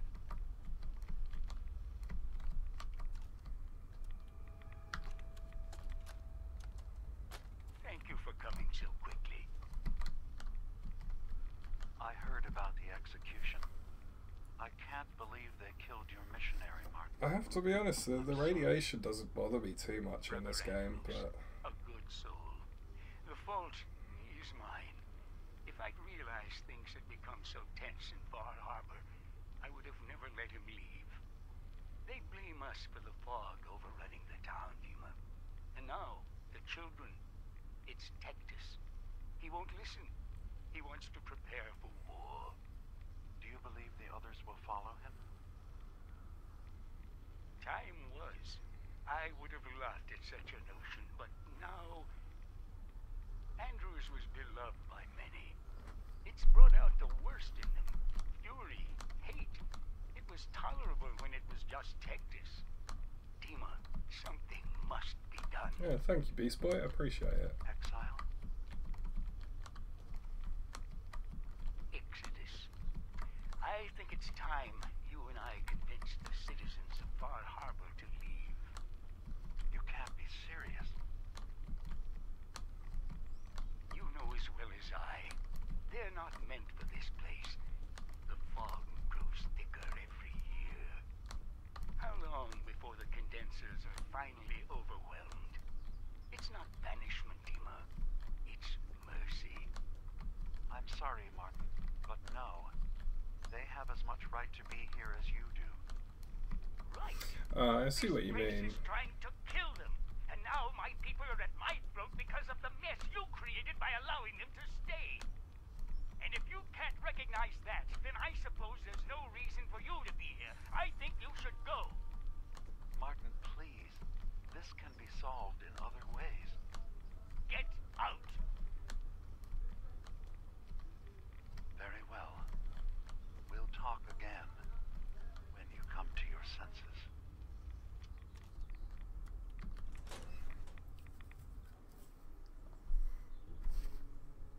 I mean, I think for me, the radiation doesn't annoy me too much, probably just because I've not played the other Fallout games. So to me, this is what I'm used to. Someone's coming.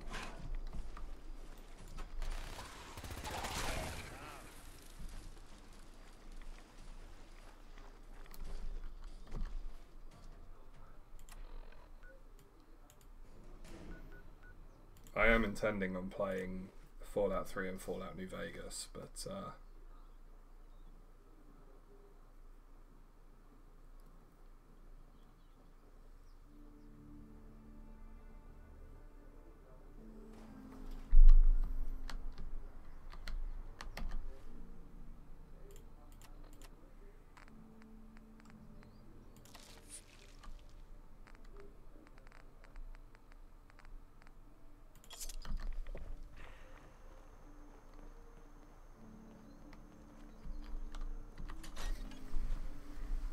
In Fallout 3, it makes you weaker and gives you freaky effects. Okay.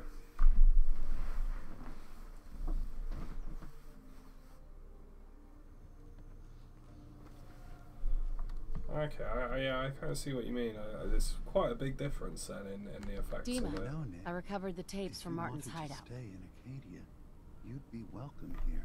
Excellent. Yes. These look like they'll serve. Let me take a listen. Good to hear his voice. Ooh.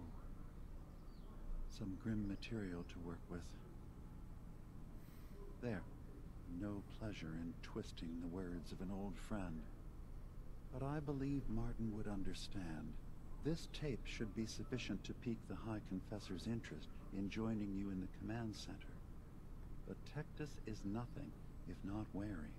Earning his trust before approaching should help guarantee this all plays out more smoothly. You'll then have to dispose of the remains. Old maintenance shaft walls were never terribly well made. I don't know. The red bar doesn't really bother me that much. But again, it's Once you're done, you know, this is my first here, Fallout and game, we'll so send the it's what I'm replacement used to, on its really. way. Now, you ready to begin? I'm ready. Then I won't keep you any longer. Here, the tape. The fate of this island rests in our works.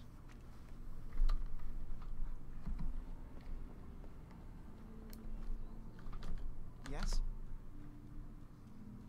I've got those storage drives you asked for. Oh, that's great. Thank you. Just the two? Really? I somehow thought there were 3. I did notice a locked chest that I couldn't open. Maybe the last one was in there. Do you have the key? Key? Chest? I'm afraid I don't know. You know what? This is fine. Just these 2 is fine. Well, you did your part, so I'll do mine. Thank you for recovering these. Alright, well, Beast Boy, I might not be streaming when you come back because I'm going to be wrapping up the stream very, very soon. But thank you for dropping in anyway.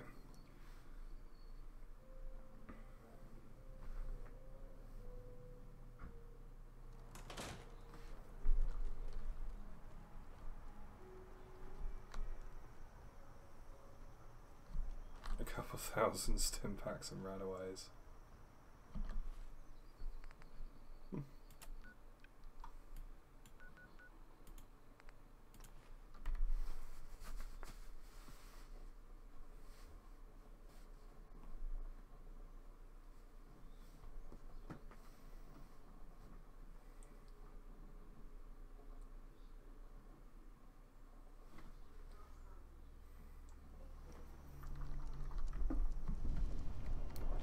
Adam Key.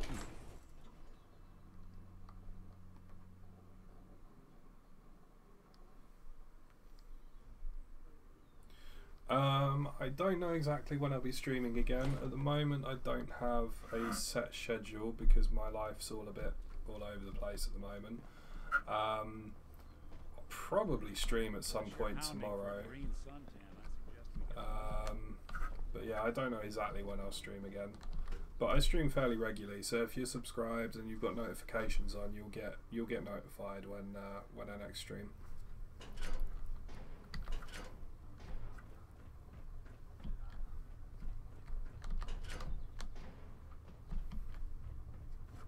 Hi. Ah, I'd heard whispers of a new convert. Welcome, sister. How does it feel to take your place among Adam's chosen?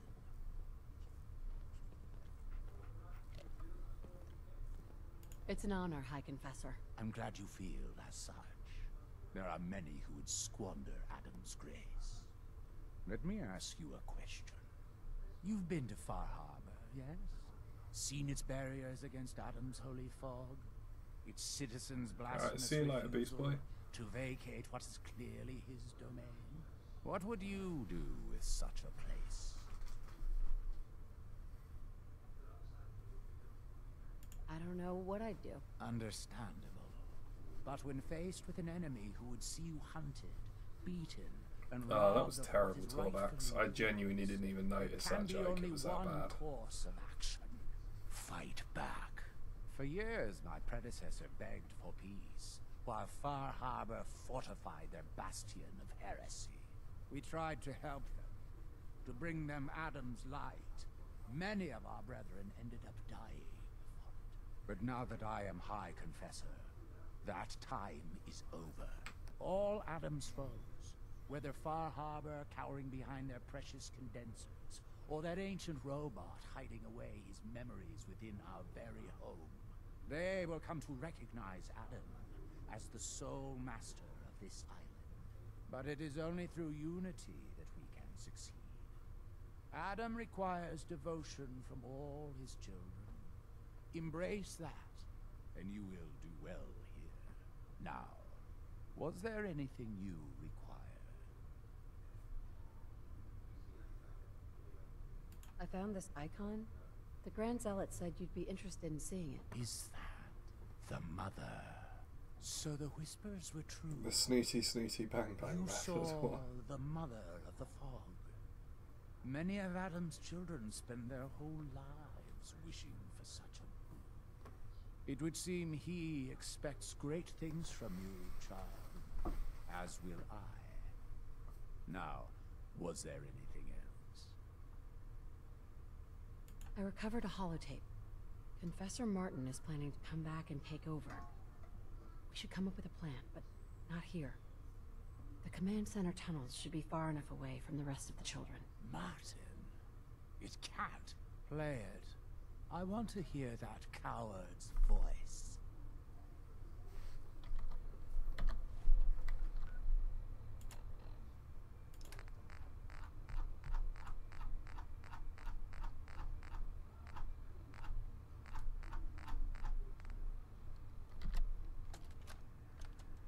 Listen, children. Tectus' time is over.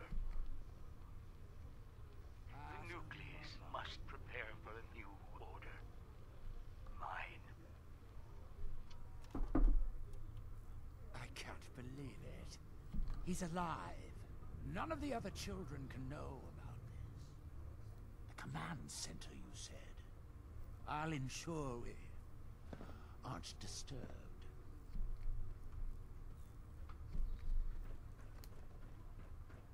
Be respectful.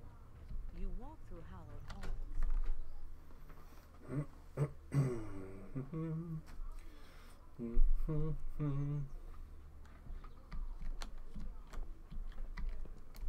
Ah, there you are. I have a job for you.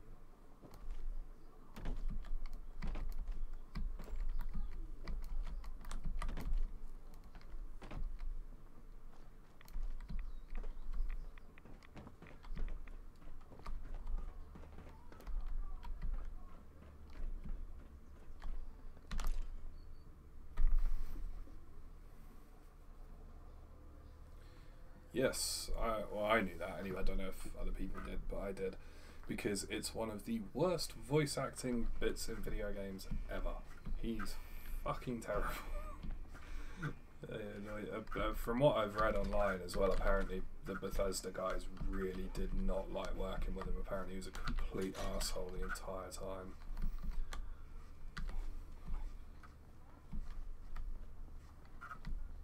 I was reading some interview with like a Bethesda dev after New Vegas released, and he was like, yeah, he's like, he said the guy had no respect at all for like anyone, and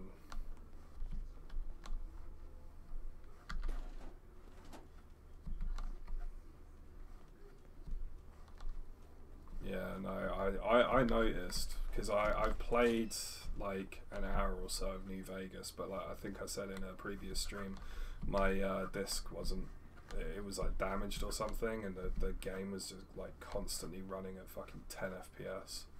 It was just unplayable. Show yourself.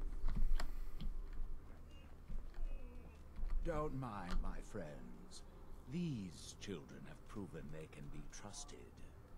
Unlike some, you walk into my chambers Oh well, yeah. New Vegas isn't a Bethesda game. You're right there, but one of the devs from the team anyway. That was incorrect for me to say Bethesda dev, but one of the New Vegas devs said in an interview that apparently Matthew Perry was just a complete arsehole the entire time. Hi, Confessor, please. The guards aren't necessary. I beg to differ. You never know what manner of snakes one might encounter down here.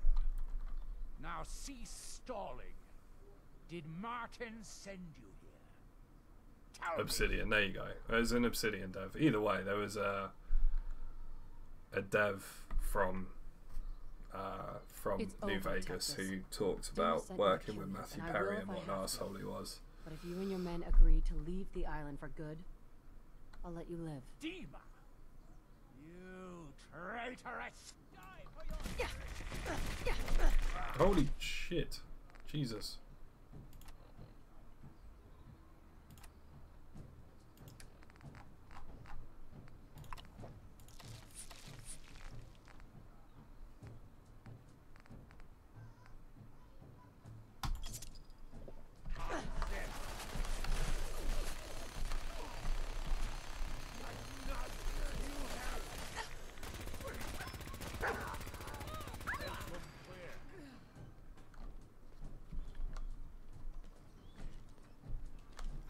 I have the Stick of Truth, although I've not got very far into it, but I do have that game.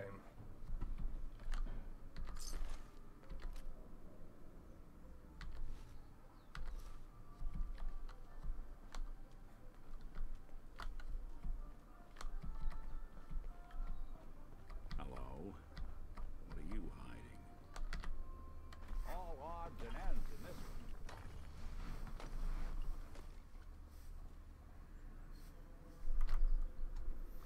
Again, it's one of those things like it's going to be different for everyone in it. Some people are going to prefer Fallout 4, some people are going to prefer New Vegas, some people are going to prefer Fallout 3, you know, everyone's got a different opinion on that sort of thing at the end of the day.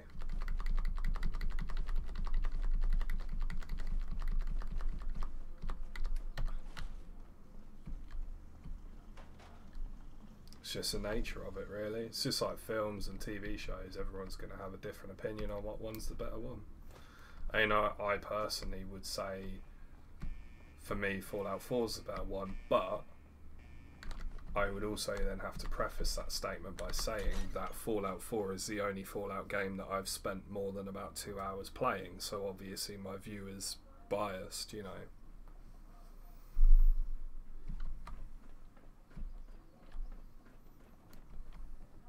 Yeah, I really need to get around to playing those two. I think when I've started working a bit more, when I've got more hours going on my new job, I'll definitely buy those two games and give them a proper go. Finally ready to fulfill your responsibility to Adam? Still have a job in you. Oh, yes. I know he will come. He will be.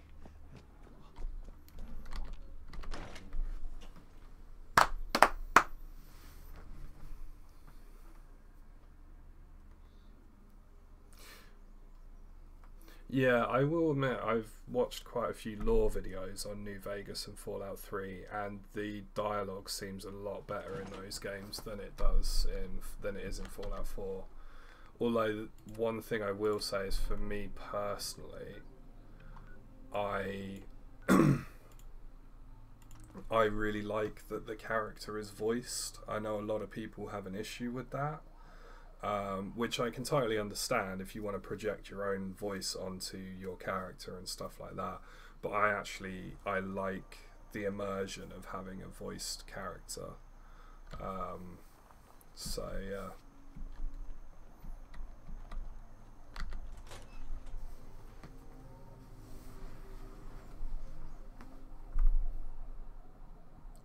But I'd definitely say the actual dialogue writing does seem better in Fallout 3 and New Vegas.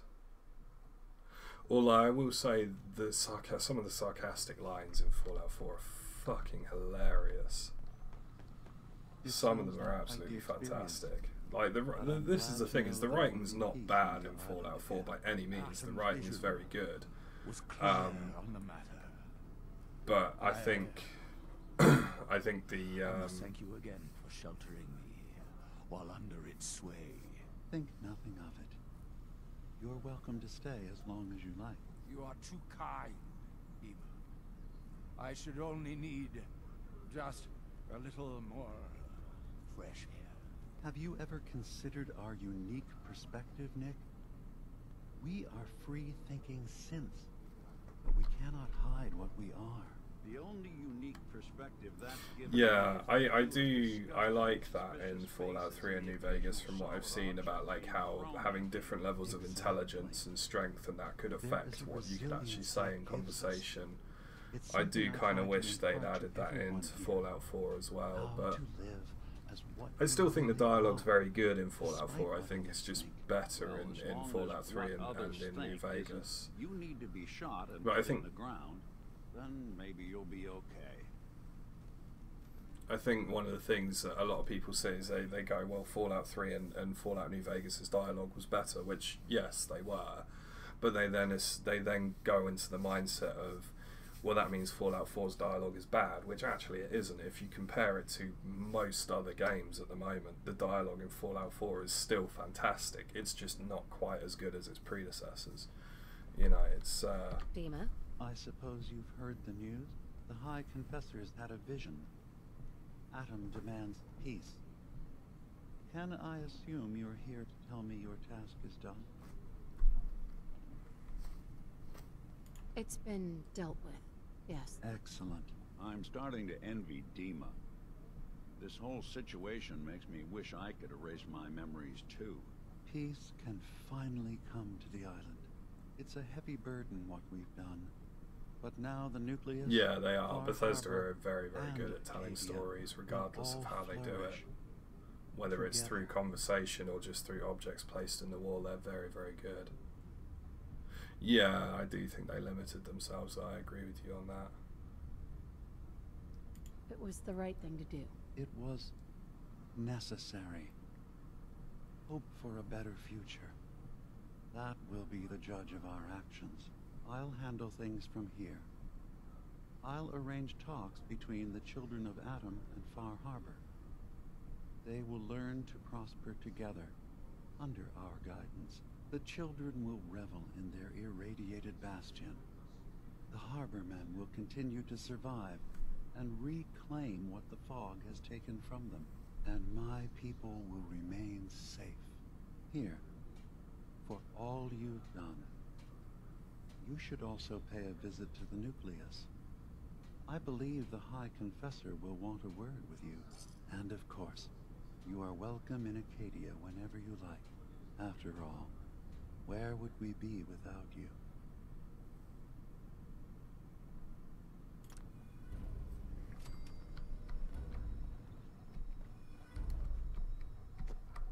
Yeah, I think there's a mod you can get that it still uses the wheel system, but you can... it shows you exactly what you'll say rather than...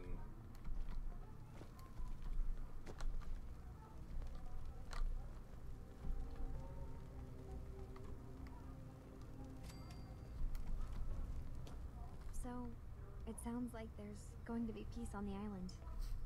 It was you, wasn't it? You found a way to fix things. It was the right thing to do. I can't believe people like you actually exist. Part of the reason I didn't trust Dima was because he seemed too selfless. But you're just like him. Hey, listen. So, when you first showed up, you came to get me, to bring me home. I've been thinking a lot about that. I hurt Kenji and Ray by leaving, didn't I? I could have just stayed home, pretended everything was alright, but I left them. Should I go back? They obviously still care about me. Or who they think I am. They need a daughter. They deserve to have one. Everything in Acadia... Yeah, I do find that quite interesting, how you can literally, like, destroy entire factions without actually, like, meeting them and stuff like that. I do find that quite fun. You're right, Kazumi. They need you. Go home. I will. I'll start gathering my supplies and I'll have to say goodbye to everyone. Thanks. For everything. Maybe I have to admit, see you back in the ending-wise, Commonwealth? I think the most fun I've had for an ending was Railroad.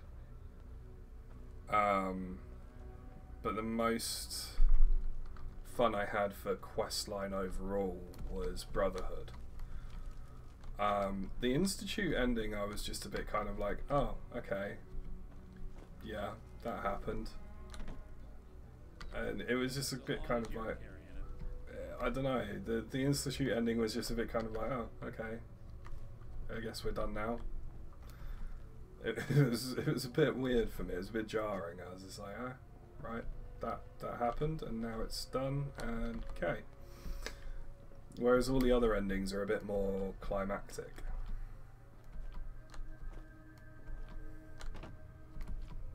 But that's just my opinion, so. I assume you're not planning on staying long. But anyway, with all that said and done, I've now been streaming for 3 hours and 40 minutes. So I am going to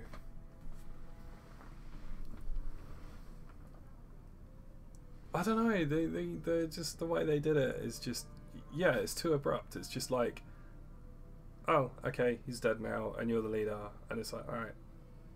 It's very quiet and very subdued compared to all the others, and I was like, wait. I was a bit confused by it, but yeah. Anyway, I'm going to bring the stream to an end now because I've been streaming for over 3.5 hours and my voice is starting to hurt and I'm very tired because I was working till 2 o'clock in the morning. So yeah, I'm going to wrap this up. Thank you everyone for joining me. It's been a brilliant stream. We've had loads of people in, we've had loads of people chatting, loads of good conversations. It's been great. We haven't had any arseholes in the live chat, which makes a nice change because we normally get at least one who decides they're going to be edgy for whatever reason, but we've not had any of that. I think we hit 60 subscribers as well, which is amazing. So yeah, thank you everyone for joining me. I hope you enjoyed it as much as I have, and I will see you in the next stream, which will probably be tomorrow. I'm not promising anything, but I will try to stream tomorrow if I can. So yeah, thank you for joining me, and I will see you in the next one.